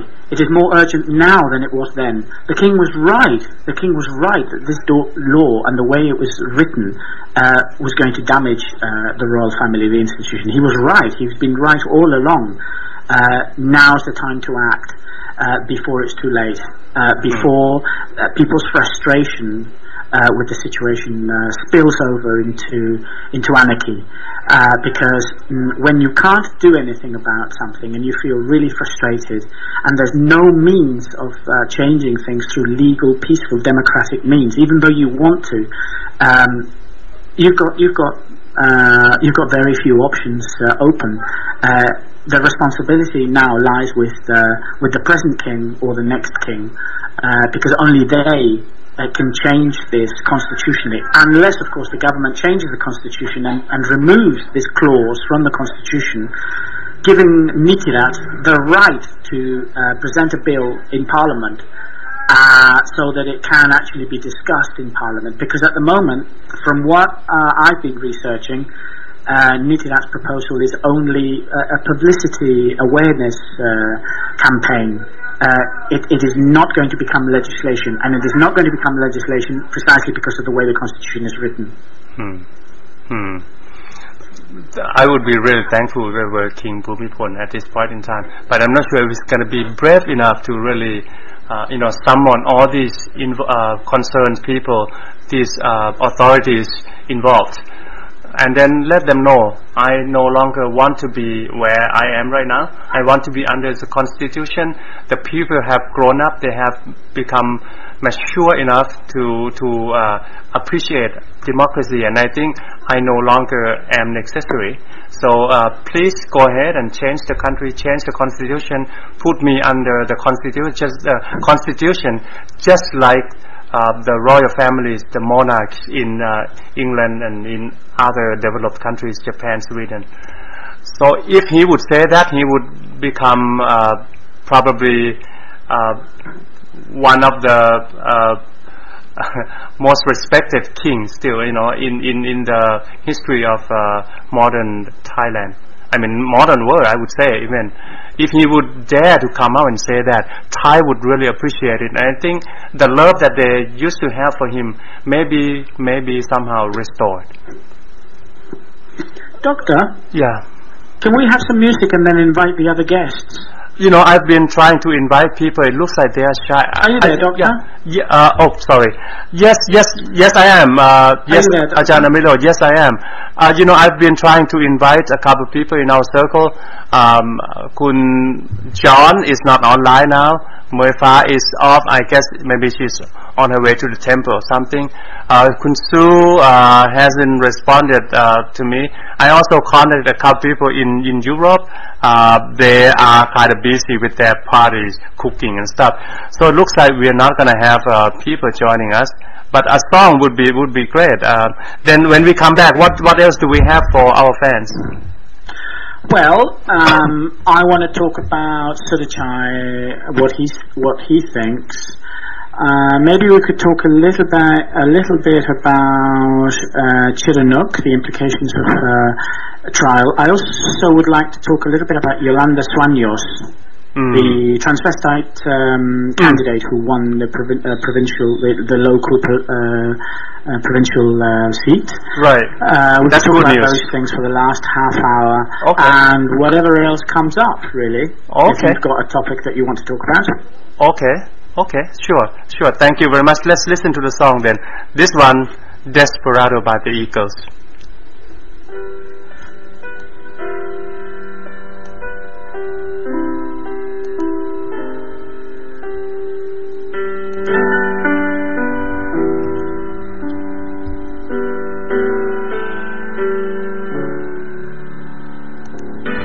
Welcome back to the Eye Opener. Today you are with me, Piangdin Rakthai, and Aj.Emilio Esteban. Aj.Emilio, are you back? Sure, here I am. Okay, so what else do we have? Please go ahead. Well, let's talk about one of the two cases that have come up this week. Because, of course, as we know, the Lese Majesty persecution continues. And this week we had two more cases, Chiranuk Premchaiporn and Sudachai Sudan.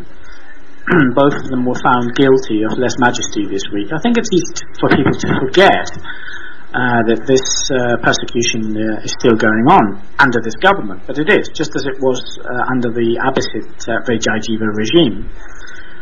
Persecution and abuse of this law continues. Chiranuk Premchaiporn was found guilty in a very strange trial, which lasted an awful long time. And in the end,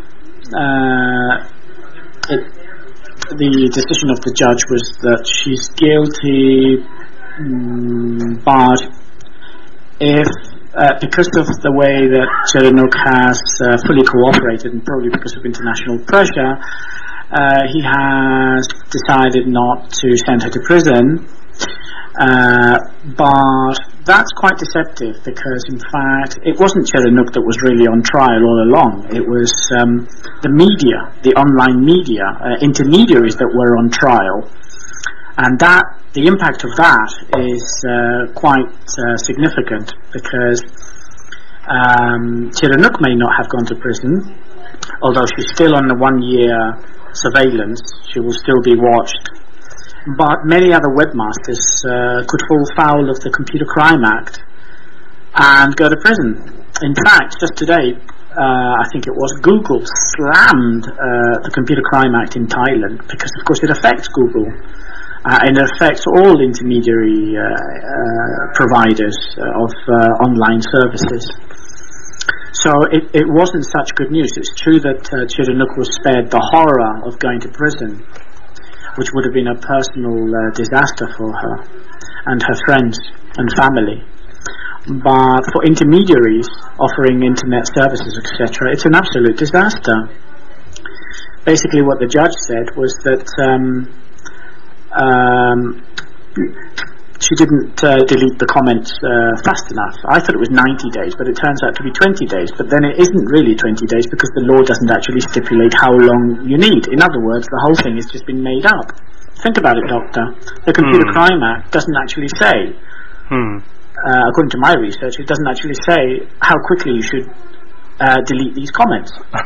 The judge, no, it doesn't. Yeah, they're making it all up. Yeah, a few months ago, I read an article which said 90 days. At the trial, they said 20 days, but the law doesn't say that.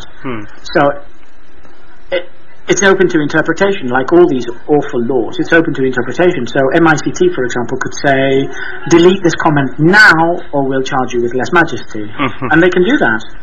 And unless you delete the comment in 5 minutes, you are charged with less majesty, and that's unfair. It's undemocratic, and it goes against people's rights because it gives MICT and the government, etc., far too much power to censor and to delete comments on the internet.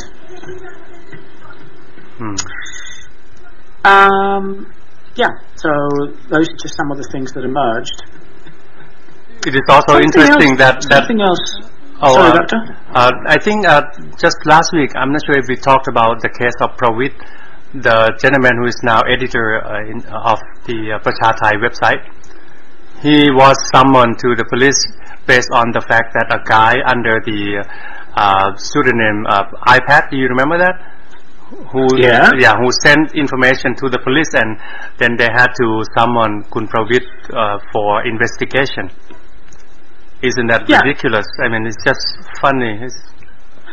Before we talk about that, let me just finish this bit about Chiranuk and Thaiporn, okay? Just to give people an idea of how unfair and how cruel and how disproportionate this sentence really is. Not only did Chiranuk not know how quickly to delete the comments written by Bento, okay, who went to prison for the comments that she made on the Prachathai's web board. Okay, she's out of prison now, but she did go to prison. At the time when the comments were made, there were a lot of political tensions in Thailand. Okay, so there was an absolute massive influx of people that came onto Prachathai's forums. There were, I think it was something up to 30,000 people registered on Prachathai's forums. Okay, 30,000 users. There were 300 topics every day, Doctor. This is just to give you an idea of how impossible it was for Chiranuk to delete these comments. 300 new topics every day were created by forum users. And the particular topic which contained the silly comments about Siddhikit was topic number 1.2 million. Okay? Yes, it was topic number 1.2 million. Now, how on earth was Chiranuk supposed to, and her team, her small team, how on earth were they supposed to control a forum? Of course, they closed it down. They couldn't control the forum of 30,000 people with 300 new topics every day. But the judge didn't even consider the impossibility of policing a forum of that size. She was found guilty. It's absolutely ridiculous, especially when the law doesn't stipulate how quickly you have to delete a comment. This business of 20 days was made up by the judge, but the law doesn't say that. That just goes to show how unfair this judgment really was. It's an absolute farce. They make it up as they go along, Doctor. Aj.Emilio, I don't know what you think. Actually, I am qualified to testify on this issue because I was one of the active members of Prachathai during its peak period. And in fact, my membership was invoked about a few months before Prachathai was closed. I was one of the posters who actually were pretty provocative, challenging, the ideas that we have the freedom, challenging the notion that we need to, suppress our voices in respect to the royal family. I was the one writing a lot of stuff specifically about the problems centered around the royal family, the king and the queen and all that. But I did it in rather academic way. I would come up with rational explanation or evidence whenever I could. And anyway, but I could tell you that Kun Chiranut tried her very best to balance between the need to respond to the law and the need to maintain freedom of speech among us Thais. A lot of great people were participating in that forum. I mean, some of them were like high-rank military officers. A lot of them were in businesses. A lot of them were government officials at the high level. And you can tell from the kind of knowledge, the kind of ideas and information that they share. So it was one of the most valuable political forums at that time. And I was addicted to it. And in fact, my name Piangdin became known because of my role in there, writing articles and all that. I might have been one of some people who may have caused Kun Chiranut the problems, but I can tell you, in no way did I try to insult the king and the royal family. I was trying to explain the situation, giving people a hint that the king, Prem, and all those people were part of the problems. I did that honestly, thinking that I would contribute to the understanding of the problem in chaos when everybody was confused about everything. I was trying to contribute in that way. Kun Chiranut would come out and communicate with me. I mean, despite the fact that she was having 3,000 members at that time, and at least 3,000. I think sometimes it would go up to like 700 posts each day, Aj.Emilio. She would come and communicate with me directly. Kun Piangdin, could you please tone it down a little bit? I take it out right now for now because I don't think it is appropriate. Can you review it and then, up on our review, then we can put it back online again. And there would be members forcing her to really, put back the post that I originally made and stuff like that. Okay, Doctor, that just proves what everybody has been saying. That Chiranut made an effort to monitor the forum, and that should have been taken into account by the judge. She should have been found not guilty, because you've just said it yourself. She used to come on and she used to say, could you tone it down? I've deleted it, but could you rewrite it in such a way? She was being responsible, and she was monitoring the forum, and it just proves that her trial was a showcase, and it was designed to intimidate the online media and intimidate other webmasters. That's what it's all about. But it's absurd to suggest that Chiranut is guilty of lèse majesté. Incidentally, unless my information is wrong, Chiranut could still go to prison, because the verdict this week related to the Computer Crime Act. But she's still got another case relating to Article 112 of the Criminal Code. A lot of people say that she wasn't charged under the Criminal Code. No, she was. And that's still coming up. And remember, the Computer Crime Act is only 5 years prison. But the lèse majesté law is 15 years prison. So it's not finished. It's not over yet. The intimidation and the harassment of Chiranut and other webmasters is continuing under Yingluck's government. Don't forget, Somyot Sakasemsa is still being harassed and is still being tortured mentally and denied bail continuously. In fact, let me tell you something. The government has put his trial, his sentencing date back. I think it's to September the 26th, I think it is. And curiously, it's the same day, I'm not sure if it's September the 26th, but it's the same day as the date of the 2006 coup.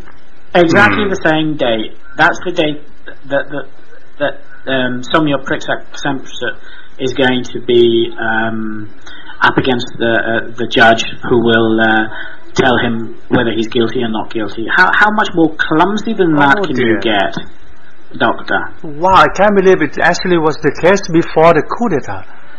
For the case of Kun Somyot, that's kind of hard to believe. I thought it would be something in recent years, like a couple of years ago or something like that.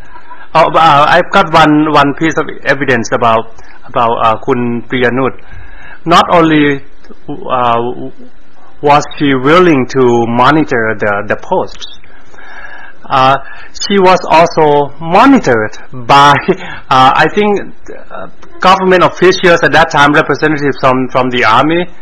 At that time during like 2007, I believe. Not sure if it's 2009, but somewhere a couple of years after the coup d'etat, people really tried to rise up against the I think it was 2007. People tried hard to really condemn the government and do stuff against the power of the military leaders. Now, they sent the officers into her office, and in fact, I was communicating with her about my post being requested by the almost something like DSI officer, giving me a warning. They say you have to be careful, you have to tone down everything and all that. And she was in between, helping me and those guys to talk about what should be done, what I need to observe, the rules I need to observe and all that. So she was trying her best, and at the same time she was also monitored closely by officers. So that means if anything took place that was wrong, it was out of her control. Aj.Emilio? Sure, I'm listening. I'm listening to you, and I'm looking for the information about Private Rajana Prok, and I've got that here. Okay. Do you want to say anything else about Chiranuk, or should we talk about Private? I think she did her best, and she doesn't. Yeah, she shouldn't be considered as guilty. Yeah. She should never have been considered guilty because, like we've said, it was impossible to police a forum of 30,000 users with more than 1 million topics and 300 new topics every day. You've just proved that she made an attempt to regulate the comments on that forum, and the judge himself said that there was no stipulation as to how long a comment could stay online. You've just hit it on the nail. There is no way that she was guilty. Just why is she guilty? Because MICT felt that she was? Why? Where is the legal justification for finding her guilty of insulting the monarchy when she in fact deleted the comments after 20 days? And 20 days is, according to MICT, according to the judge, the maximum amount of time. But in fact it doesn't say that in the law. They're making it up as they go along. It has no legal precedence. Again, it's another one of these travesties of justice, a political showcase, a political trial designed to intimidate webmasters. Aj.Emilio, I do have a final piece of evidence to support my argument that Kun Chiranut did try her best, and it was impossible for her to monitor everything. The last piece of information is this: out of the you say about 300 posts each day, right? Once they post the original topic, what you would see on the front page would be the title of the we call Gratu, okay, the conversation thread. But if you go inside, people keep adding comments, keep on replying to one another, and sometimes that goes above 1,000 posts. So that is impossible, because if you look at the screen, you see all these 300 posts over there. But then inside each of them, there will be people responding to all these different posts, and some of them are so heated that it would reach something like thousands. So you have all these things going on all the time, and if you have the screen that you want to monitor every single post that comes in, it's going to go pretty much like you have C-Box, that we have in front of the university, and then you just, not just 10, not to mention just 10. If you have 10 people typing at the same time, it's already impossible for you to see. But if you have 3,000, but I think Pasha Thai probably there were something like thousands, or maybe who knows, at a particular time, especially when there is some sort of hot event out there, people would just come in and express their opinions, their emotions and all that. And I think it's going to be pretty much like you look at a fast car racing, shoo, shoo, shoo, just like that. It would have been totally impossible for her to monitor everything properly. Of course it's impossible. Yeah, that's really the point. Yep, thank you. It's completely impossible for anybody to do it's impossible for anybody to do their job and monitor a forum. They would have needed a team of hundreds of people to monitor a forum, which is why they closed it down in the end. So the intimidation worked. It worked. MICC got their wish. They closed down the forum, which was a valuable resource for people. And it was a place where people exchanged ideas, because that's a dangerous thing to royalists. They don't want people to discuss things openly. It's all about intimidating people into silence so that nobody speaks, and it's still going on. And it's a huge loss to people's right to information. And it continues. It continues. People talk about freedom of speech. Thailand is a free country. It's a constitutional monarchy. It's all rubbish. When you dig a little bit deeper, you see that Thai people are not free to access information. They're not free to exchange information. The Computer Crime Act and the Article 112 make it a dangerous activity. In fact, a judge said something that was really interesting. He said something like, the message that I want to come out from this trial is that disrespecting or criticizing the monarchy carries legal sanctions. And that says it all. That's what the judge was referring to. It's not whether Sihanouk did something wrong or right, or whether it was legal, illegal, whatever. No, it was about reminding people that criticizing or even talking about the monarchy carries legal sanction. It is forbidden. You can't do that, even if your comments are mild. That's what it was all about, Doctor. Yes, I mean, it's all about the royal family. I mean, the path coming out, the Democrat Party, what they are doing. In fact, one of the main arguments, the main attack on the red shirts and the Pheu Thai party is really, an attempt to come up with the we call union, right? It's a union or unity. Last time I think we said unity. It was the unity bill, I think. Unity bill, union bill. But anyway, the name that was chosen because the king always talks about unity in Thailand. That's why the government chose that name. I mean, everything is justified by quoting the king. Right. I mean, even a piece of legislation which is a potential disaster for Thailand. Think about it. It is legalizing crackdowns. That's what this bill is all about. Let's not beat about the bush. The bill which was being presented in Parliament would have legalized crackdown massacres, because nobody would have. It basically disarms the courts. It makes the courts redundant. Everything that the judges say, everything that the courts say, goes out of the window. Imagine if generals and corrupt prime ministers are cocky now. Imagine how cocky they would be if this piece of legislation was passed. They know that they would have. They would have amnesty by law. Do you see what I mean, Doctor? Yeah, sure. It is a dangerous piece of legislation.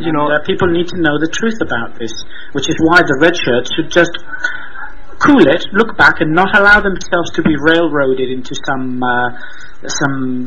coup hysteria. There isn't going to be a coup. Everybody needs to keep cool and let the government deal with it. They made their bed. They can lie on it now. Maybe it's fortunate for Thais, innocent Thais, that this bill is not going to pass the be passed by the Pheu Thai party. Absolutely, Doctor. Yeah. Absolutely. It is not a bill that benefits Thai people. It is a bill that benefits murderers, officials who kill people, who give orders for crackdowns, etc., because it lets them off the hook. Once this bill is passed, it will be extended in the future. It will be used again and again. It is legalizing. Massacres and coups, etc. It is not the way to create a reconciliation. Who exactly is reconciling with who here? No, it's the opposite. We want an opposite piece of legislation, one that makes leaders, army leaders and generals, etc., accountable for their actions. And Thai people need to understand that. And I think they do right now. It looks like hopefully Thaksin Shinawatra and the Pheu Thai party are not going to go against the people's will, and knowing that also against the principle as well. So, yep. Doctor, could we talk about Pravit Rajanapruk? You said you wanted to say something about that. Let me just give you the facts. Roger, I beg your pardon, Pravit Rajanapruk is accused of lèse majesty. I believe it's both the Article 112 and the Computer Crime Act, of course. They always go together. He is accused of writing 7 articles, one of which has been translated by Prachatai this week. Okay, it's available now online. I think it's called something about the father of the nation. Okay. The person who has brought charges against Pravit, who's a journalist for the Nation newspaper and also writes articles for Prachatai, uses the name iPad. His real name is Viput Sukpraset. Okay. Now, according to fact, he has brought charges against 15 other people. They are contributors and readers of Prachatai. Okay, so basically this troll spends his time reading all the comments and articles on Prachatai. He's got an absolute obsession. And if he sees anything mildly that he considers to be lèse majesty, okay, because of course he loves the king, then he runs along to the police station and brings lèse majesty charges against people. It's totally sick. Oh yes, a sick mentality. Slave. I mean, that's the mentality of slaves. Well, shall I tell you what this is? This is journalistic cleansing, isn't it? It's journalistic cleansing. This guy reads all the articles, all the comments, etc., and cleanses them of any royal desecration, shall we say? Okay, because this is what it's all about, isn't it? It's about royal desecration and journalistic cleansing. And the guy's a real sicko. Among the people who have been charged are the editor and the webmaster of Prachatai. The webmaster, of course, is Chelanuk, I believe. Now, what I would say about this is that it shows, principally, it shows why lèse majesty law is such a dangerous law and it has to go. Because it shows that any nutter can abuse this law. Any nutter can do this, and obviously this guy is a nutter, and anybody can do this. In a sense, every nutter, every crazy person becomes a policeman in their own right, and this law permits that to happen, bringing charges against intermediaries and journalists, and it just gives too much power to irresponsible individuals, and that's what this law is all about. Have you never been accused of lèse majesty, Doctor? You are a webmaster. Has nobody ever accused you of lèse majesty formally? Fortunately, no, because I've been living abroad all these years. I mean, the past decade or so, 11 years, 12 years. Last week, there was something I wanted to mention. It was the Long Chow, the DSI, Tarik Pendit. Let me tell you a little bit about that. We'll get back to Pravit in a moment, okay? But let me just tell you, now that you've said you live abroad, etc., Well, I've got news for you. In the Bangkok Post, there was an article. This was all last week's material, which I didn't have time to talk about. The DSI Lom Chow list. Now they have admitted that it was nothing but a ploy, and nobody, absolutely nobody, knows where it came from. Tariq Pendit says that it's a mystery. Do you remember the Lom Chow chart, Doctor, with all the names and the connections between people? Yes, do you remember I do. That? Okay. Yeah. Nobody knows where that came from now. Officially, nobody drew that up. It didn't come from the army. It didn't come from the palace. It didn't come from the DSI. It didn't come from the government. Nobody knows the source of this chart. I don't know what you think about this, but I find that difficult to believe. The DSI used this chart as an argument for Lom Chow, for saying that there was a conspiracy to bring down the monarchy, and they don't know where this chart came from. What do you think about that? I mean, that's extraordinary, isn't it? And they believed in it, and they used it as a claim to really crack down on people. Yeah, and according to the Bangkok Post, it was actually a ploy by the Democrats. Surprise, surprise. It's all a hoax. It's been one great big hoax. But let me tell you about the Lom Chow list. Now, for people who don't know, the Lom Chow list is a list of names of people who are conspiring to bring down the monarchy in Thailand. Okay, the DSI wrote this list. There are 39 people, 39 names, I beg your pardon, and 23 individuals. Among the 23 individuals is Hakrapop Penker, whose lese majesty charge has been dropped. Somyos Bruksakastemsup is on that list as well. Taksin, somebody called Emilio Esteban, and somebody called Dr. Piangdin is on that list as well, would you believe? Oh, really? We're all on that list. We're all supposed to be guilty of trying to bring down the monarchy or some other silly nonsense. In fact, the DSI now says that it's been dropped because of lack of evidence. Chupon is on that list as well, I believe. Lack of evidence. They've stopped investigating, but there's a warning here, Doctor. The DSI have said very clearly that they will reopen this case if there is further evidence. And according to Tariq Pendit, there are only 2 names on that list who are at risk of committing lese majesty. Guess who those 2 names are? Who? Probably you and me, Doctor. Oh, really? Could be the 2 of us. I think it's you and me. And earlier when you said, no, I'm okay because I'm living abroad, don't you be so sure. I think that they're watching us and they're listening to what we're saying. You know, I'm not planning to go back to Thailand. Very ominous. Yeah, I've told my family I'm not returning until after the king is dead and the monarchy is totally put under the constitution and lese majesty laws are all or amended, totally amended or abolished. No, Doctor, but it's not necessary because lese majesty law only covers living kings. It does not cover dead kings. When the king dies, it will no longer be lese majesty to criticize him. And the charge will be dropped. I don't know about that. I don't know whether the charges will be dropped, but the legislation is perfectly clear. It does not cover any of the king's ancestors or any of the family, etc. We talked about this before. In Spain, the lese majesty law, Article 490 of the Criminal Code, makes it very clear that it is illegal not only to criticize the present king and the royal family, etc., the regent, etc., but also their ancestors. But that's not the case in Thailand. So I suspect that they will either change the legislation before the king dies or after he dies, or they will just find another way of gagging people. I don't know.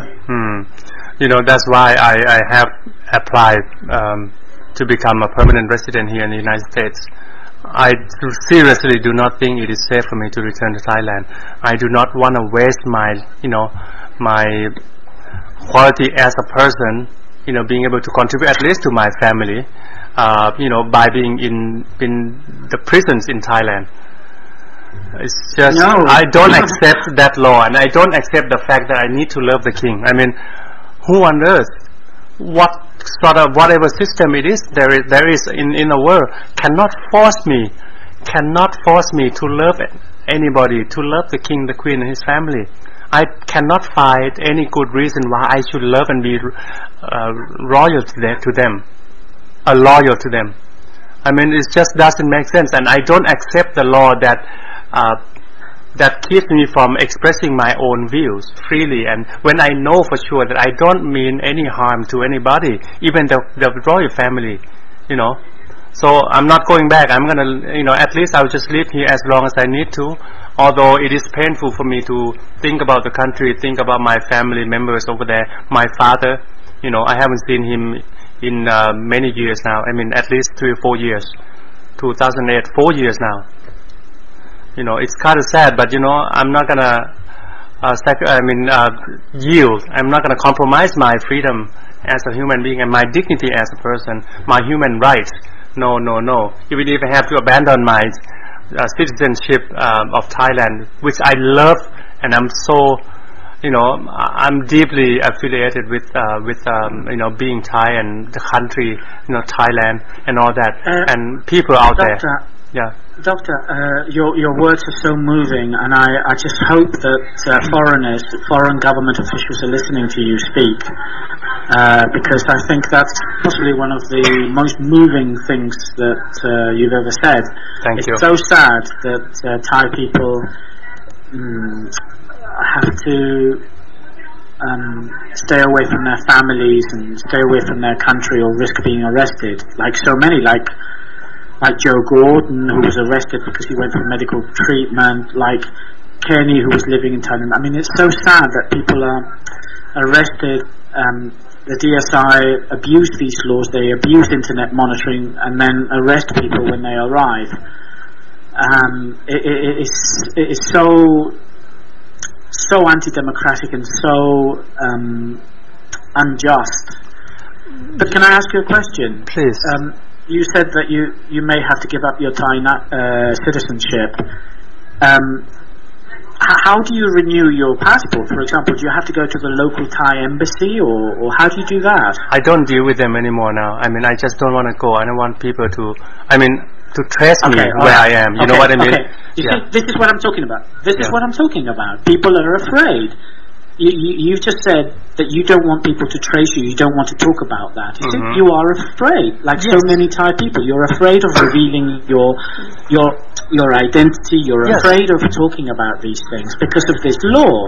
People are intimidated to talk about these things because you know that the next time you go to the embassy, you could be identified, and you're frightened. Right. And this is what this is all about, Doctor. It's and people in the United Nations, in the European Union, in the UK, they need to hear this. They need to hear how frightened people are of this law.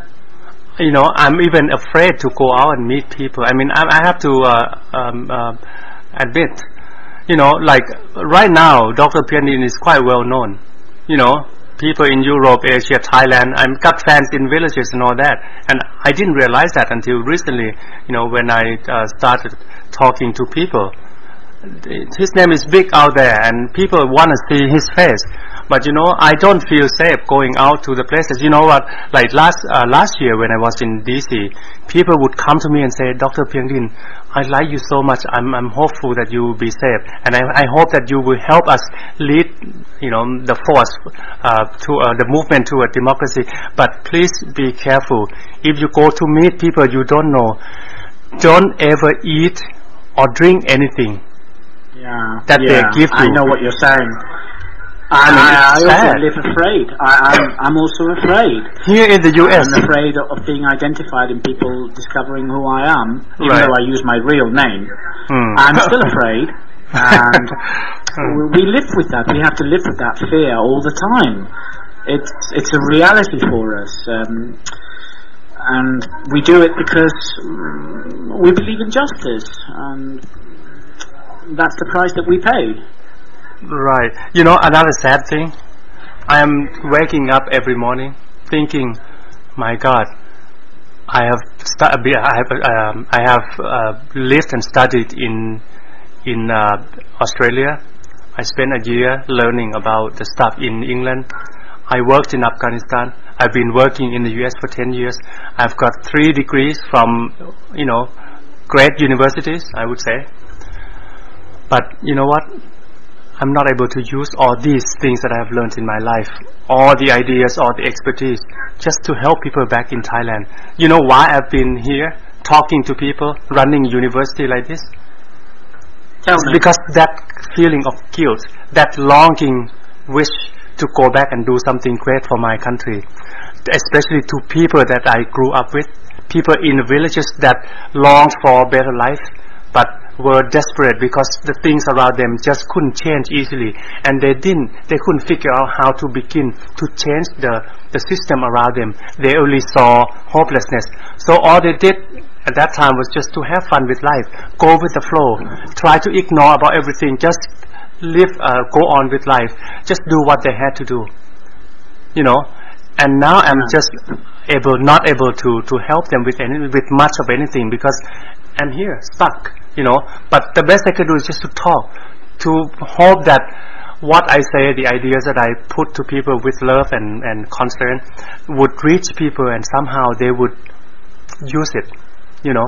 That's all I can do, and that is really, really sad for me. I mean, about danger and all that, well, I've got a life, and you know, one life, when you pass away, it's just nothing. I mean, I don't really care much about danger and all that, and threat and all that, but I want to keep myself safe, so that I could do things for my country, and that's all. Even how, you know, no matter how little it is.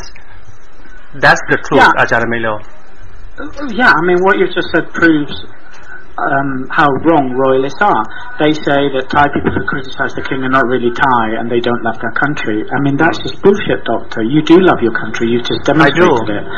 But can I just say something? I don't think that you're not doing anything. I think that you're doing an awful lot. From the feedback that you're getting from people, it's obvious that people are listening to you and your message is getting through. And you should take heart from that. It's obvious that you are influencing people, and we do. People listen to us. They pass these recordings on to each other, and they listen to us, and that's all we can do. We just do our bit, and in the hope that that we can improve things in some way. Thank you very much, Ajahn. I mean that helps. If I were in Thailand now, I probably would be in jail along with Kun Somyot and Kun Surachai. Or maybe they would have put a bullet in my head already. You would not pass through customs. Right. I'm sorry to tell you that. I'm sorry to tell you that, but you know it's true. They've got 300 people identified on their records. They've made it clear there are 300 of us. And they've identified all of us. And those who try to return to see their family, whatever, to Thailand, are targeted for political reasons. Sometimes they're allowed to go into the country maybe up to 5 times before they're arrested, because the authorities issue secret arrest warrants. I don't know how many lèse majesty charges I've got against me, but I suspect that if I'm caught, I would probably go to jail for about 1,000 years. I mean, it's ridiculous, but I mean... I wouldn't be too far from where you would be, though. I mean, all the charges, all the articles I've written, I mean, but I can tell you, I never meant to insult the king or the queen or the royal family. We've never done that, which is why any reconciliation must include a pardon for all of us, and that includes those people who have been forced to live abroad for fear of going to prison, and those of us who have secret arrest warrants against us and who are being harassed in our own countries. Any reconciliation must include amnesty for us, so that we can go to Thailand and not be persecuted and arrested and humiliated and possibly even face death. And that's real reconciliation. People mustn't forget that those of us who are living abroad are also in danger, and that we form part of this resistance to this awful law, and we must form part of the reconciliation process and the transition, because we are on a long chow list, and we've been identified and labelled as anti-monarchists when we're not. We've been put on a list, Doctor, and that gives us legitimacy. That gives us the right to express our opinions. Indeed, and I will not stop. I mean, but I will not go into jail, Thai jail. I mean, I would not I would not allow the suppressive system to force me into becoming less than a human. You know, I'm a human with dignity, and I cherish my freedom of of expression, freedom for academic dissemination of knowledge and truth.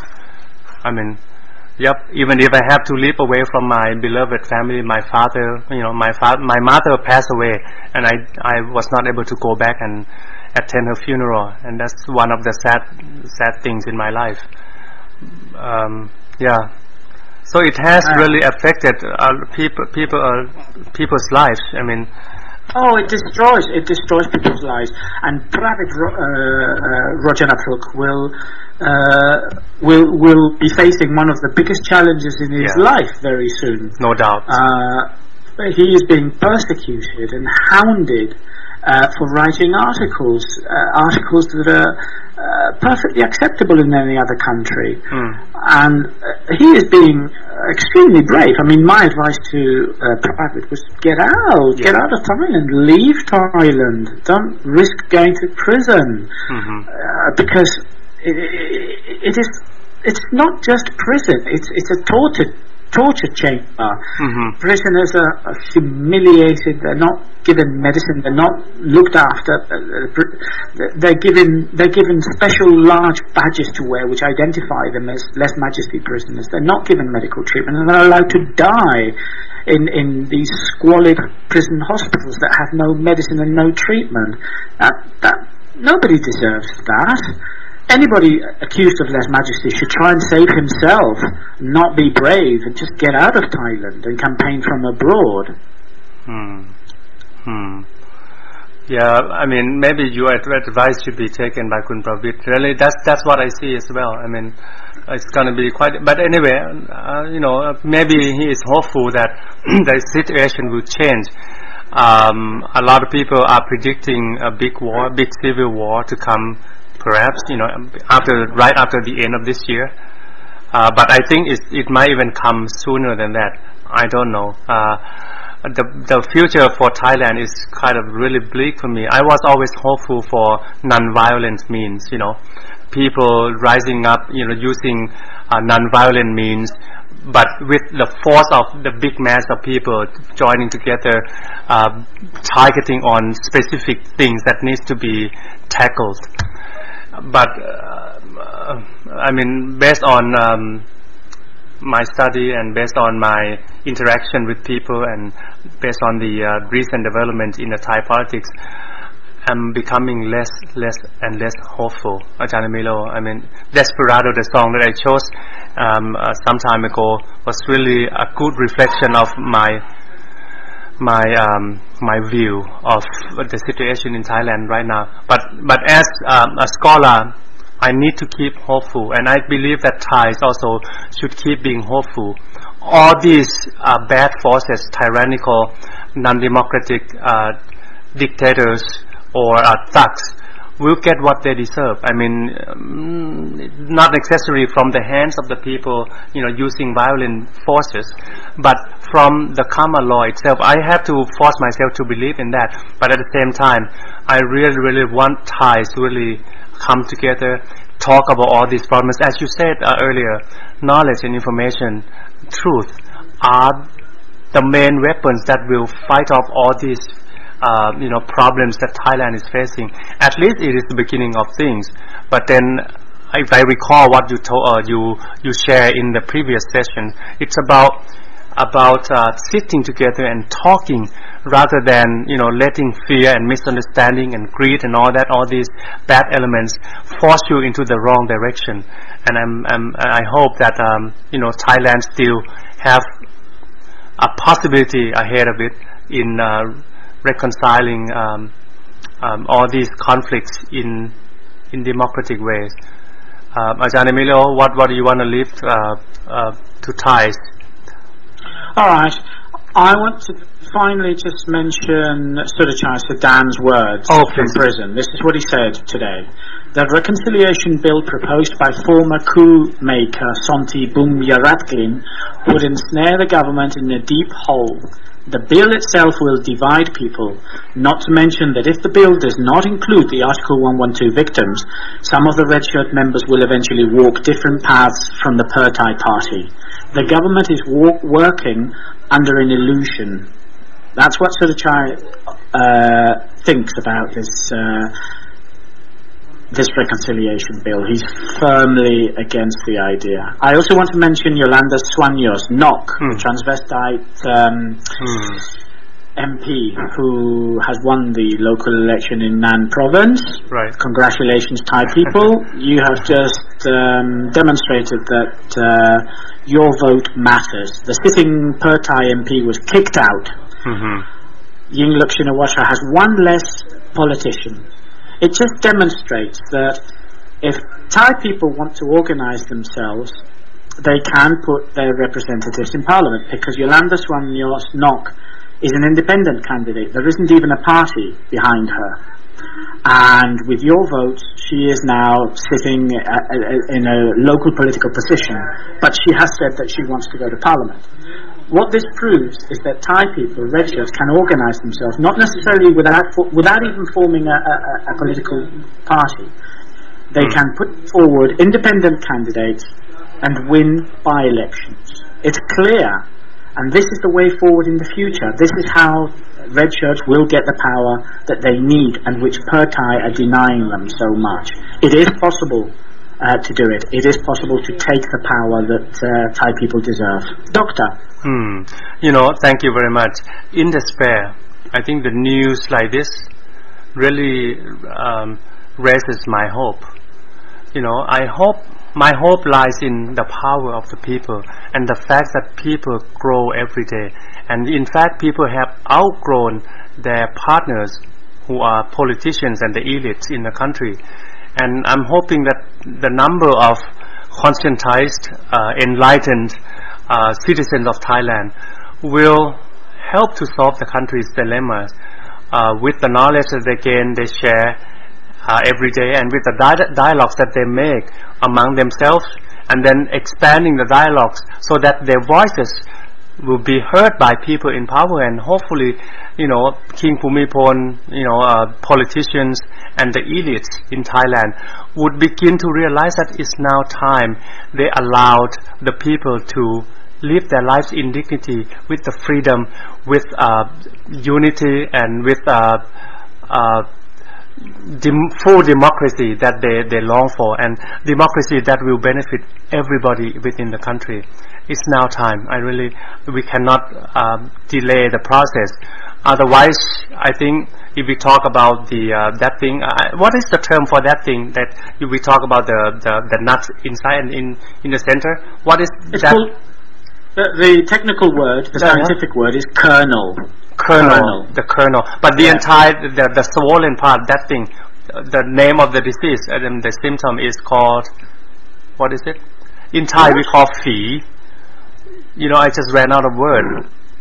You mean the soul? The soul, the soul. Yeah, I mean, no, the name, specific name for the soul, right? SORE or what? No, SOUL. SOUL. Oh, really? It means the soul. I never thought of that.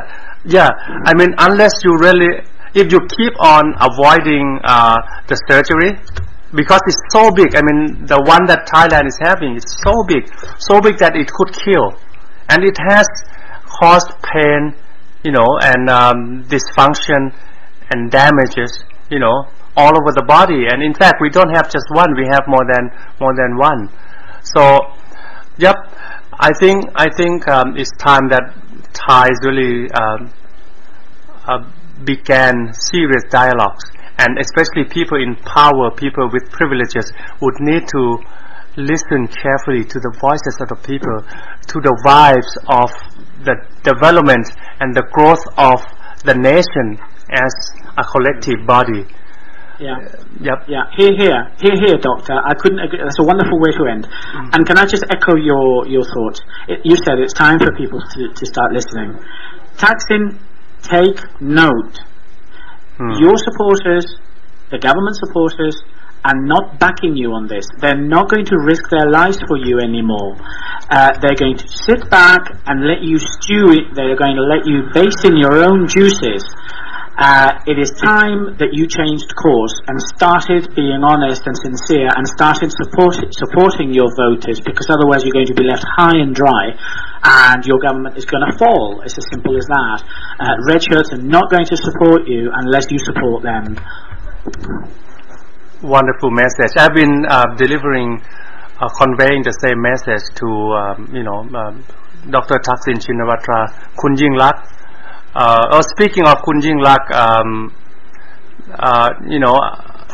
she gave an interview to is that oh dear, I didn't take note of it, but what she said in the interview was that she was asked about reconciliation and whether you need to move forward, but she didn't really answer the question directly. Did you happen to listen to that clip? It's about her giving an interview by a reporter in Thailand during the World Economic Forum. I think you're talking about the interview that appeared in Al Jazeera. Perhaps it's I think African American lady reporter. Probably not American. I think her accent was not American, but African, British or something. But she was a reporter asking her the question, but she didn't answer it directly. She never does. She never does answer the question. Is that because of her lack of answering directly the question? When she was asked by Al Jazeera, she said something about reviewing the law. It's very important not to abuse this law. It's very important something, blah blah blah blah blah blah. But no, she didn't answer she doesn't. She always looks flustered. You can see that she's sweating and she's nervous. She speaks very quickly. She looks as though she's in a corner. She just gets really uncomfortable when people start talking about lèse majesty law to her. She just can't handle it. I was wondering whether she didn't understand the question, or maybe she understood, Doctor. Yeah, I mean, she didn't answer the question, and then it's kind of awkward because the reporter say, "Well, there's no answer yet." But that's right. But the answer didn't match the question. Or maybe the question didn't have the answer, didn't match the answer. I don't know, Ajahn. No, you're not going to get a straight answer from the present Prime Minister because she's gagged. It's a taboo subject. She's not going to answer because it's a dangerous quagmire. Lèse majesty law is a dangerous. It's like quicksand. People disappear. Ajahn, the path will return when the Parliament resumes its meeting, and I guess the bill, the Unity Act, Unity Bill, will be put back on the table again. So, what do you predict will be happening next week? Between now and next week? Well, I can tell you. Let me just look at my information. The yellow shirts have dispersed, but they say they will regroup on Tuesday, the 5th of June at 3 p.m. at Makawan Bridge. That's according to the Nation. Okay, so this is not over yet. The yellow shirts are going to be regrouping on Tuesday. The red shirts today had a rally. They had a rally. I think it was to mark the 5th anniversary of the red shirt movement. Right. So far, I know Tida, the red shirt leader, has said that red shirts should avoid coming into direct contact with the PAD. I think that's good advice. I think the best advice is to stay away, but keep an eye on the situation to see what this is all about. But none of this catastrophic talk about a coup and some of the things that are being said by some people. It's not helpful. This is a police matter, this is a public order matter, and no more than that. Well, that I think that's also good advice. Aj.Emilio, I came across this word that means fee in Thai. Is it abscess? An abscess It's like an infection. Is that what you meant? Yes. Like an infection in the skin. Yep, it's abscess. Yes, that's what I mean. And every abscess has the core, right? The nuts that you may say, that thing inside, right at the center of it, and that thing actually causes the blood, all the bad stuff, right? The swollen and the pain and all that, right? Yeah. I mean, I know very little about medical terms and all these words that I have seldom used in my professional life. But anyway, this is one of them. And I think if we come to an end, I would like to end with this. Thailand has had abscess, a big abscess, maybe a couple of them, more than one. But the main one, the main problem that has been causing pain, damages and death are centered by the royal family, but the monarchy of Thailand, and then the powers surrounding it. It has been causing pain, has been causing damages and causing destruction and death, in fact, repeatedly. And unless we stop to allow the royal family to be used, to be manipulated, and to be manipulating in the entire systems in the country, we are not going to be able to get out of this vicious circle. A cycle or circle, Ajahn? I'm confused now. Vicious cycle. So I think now it is time Thai stood up together, turn to one another, listen to one another, formed dialogues, talking based on truth and facts and true information about what the causes of the problems are. And I personally will point my finger at the royal family at the center of the Thailand's abscess. Unless we remove the royal family, the monarchy, from where it is located, we are not going to be able to solve the problems. And this is the message that I would like to leave it here for everybody in the future. My my grandson, my grandchildren, my granddaughters, in the future to see. My prediction is that unless the royal family is removed from the center of the problem, Thailand would have to suffer perhaps massacres and even the biggest civil wars in the history of Thailand's time. And I'm saying it now so that people involved will understand the problems and start to tackle the problems at the core, at the roots of the problems. Aj.Emilio, that's how I want to end the session today. Well, I want to end the session, Doctor. Please. By giving an example of how frightened royalists are of Thai people, and how the monarchy is misused and people in Thailand are oppressed. This story appeared a couple of weeks ago. I didn't have time because I always have too much material. We could do a 5-hour program and I would still have material left over. So I'm looking at this material now, and I just want to finish with this story to show how oppressive Thai society has become. This appeared in the Thai news agency, and it was entitled "The Metropolis of Happiness." Bangkok will in future become the metropolis of happiness as guidelined by King Bhumibol Adulyadej for the occasion of the King's 85th birthday. At the center of this metropolis of happiness is a plan to install 200,000 surveillance cameras in the capital, which will be linked directly to police stations. This is how the monarchy is used in Thailand to justify this kind of repression, this kind of Orwellian society that Thailand is becoming. It is becoming an oppressive state where people can't think for themselves, they can't have their own opinions, and they're surveyed and persecuted by the authorities continuously. Welcome to the metropolis of happiness, Doctor. Of fascist Thailand. Yeah. Sadly, Ajahn. But we're going to keep fighting. We're going to keep educating people, sharing information and learning from the people about the ways out for Thailand. We are no longer talking about forward with Thailand. We have ended that program. But remember, Ajahn, we still have one session to as a closure to that series.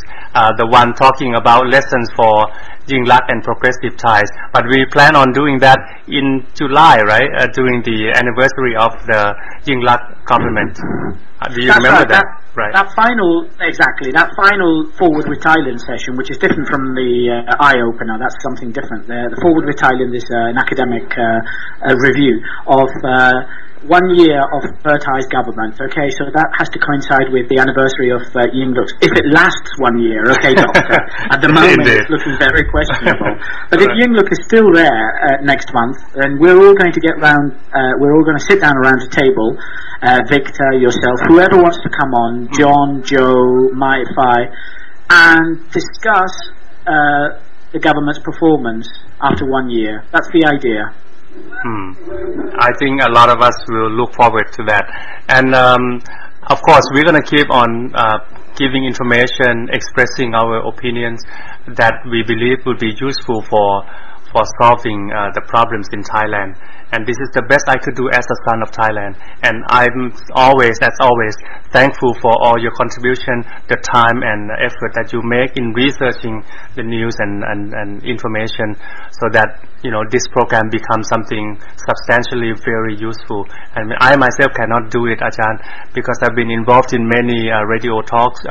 Recently, I've been talking to people in Thailand through the community radio stations, and it looks like it has become my full-time during this summer period. Fortunately, I have the luxury of time to do that right now. But in the future, I don't know whether I can spend this much time on these many different radio programs. But one of the programs that I was always looking for was to be here listening to your viewpoints that are sometimes very instructive to me, very original and very unique, from different from those that I normally get from fellow Thai. So as always, thank you very much, Aj.Emilio, and thank you to all the fans for listening to us, for following us, and for spreading the clips that will be coming out very soon after this. Aj.Emilio, would you please say the final words and say goodbye to our fans now? Yeah, it's my pleasure. Thank you very much to everybody. Thank you to you, Doctor. Sawadee Krap to everybody. Sawadee Krap.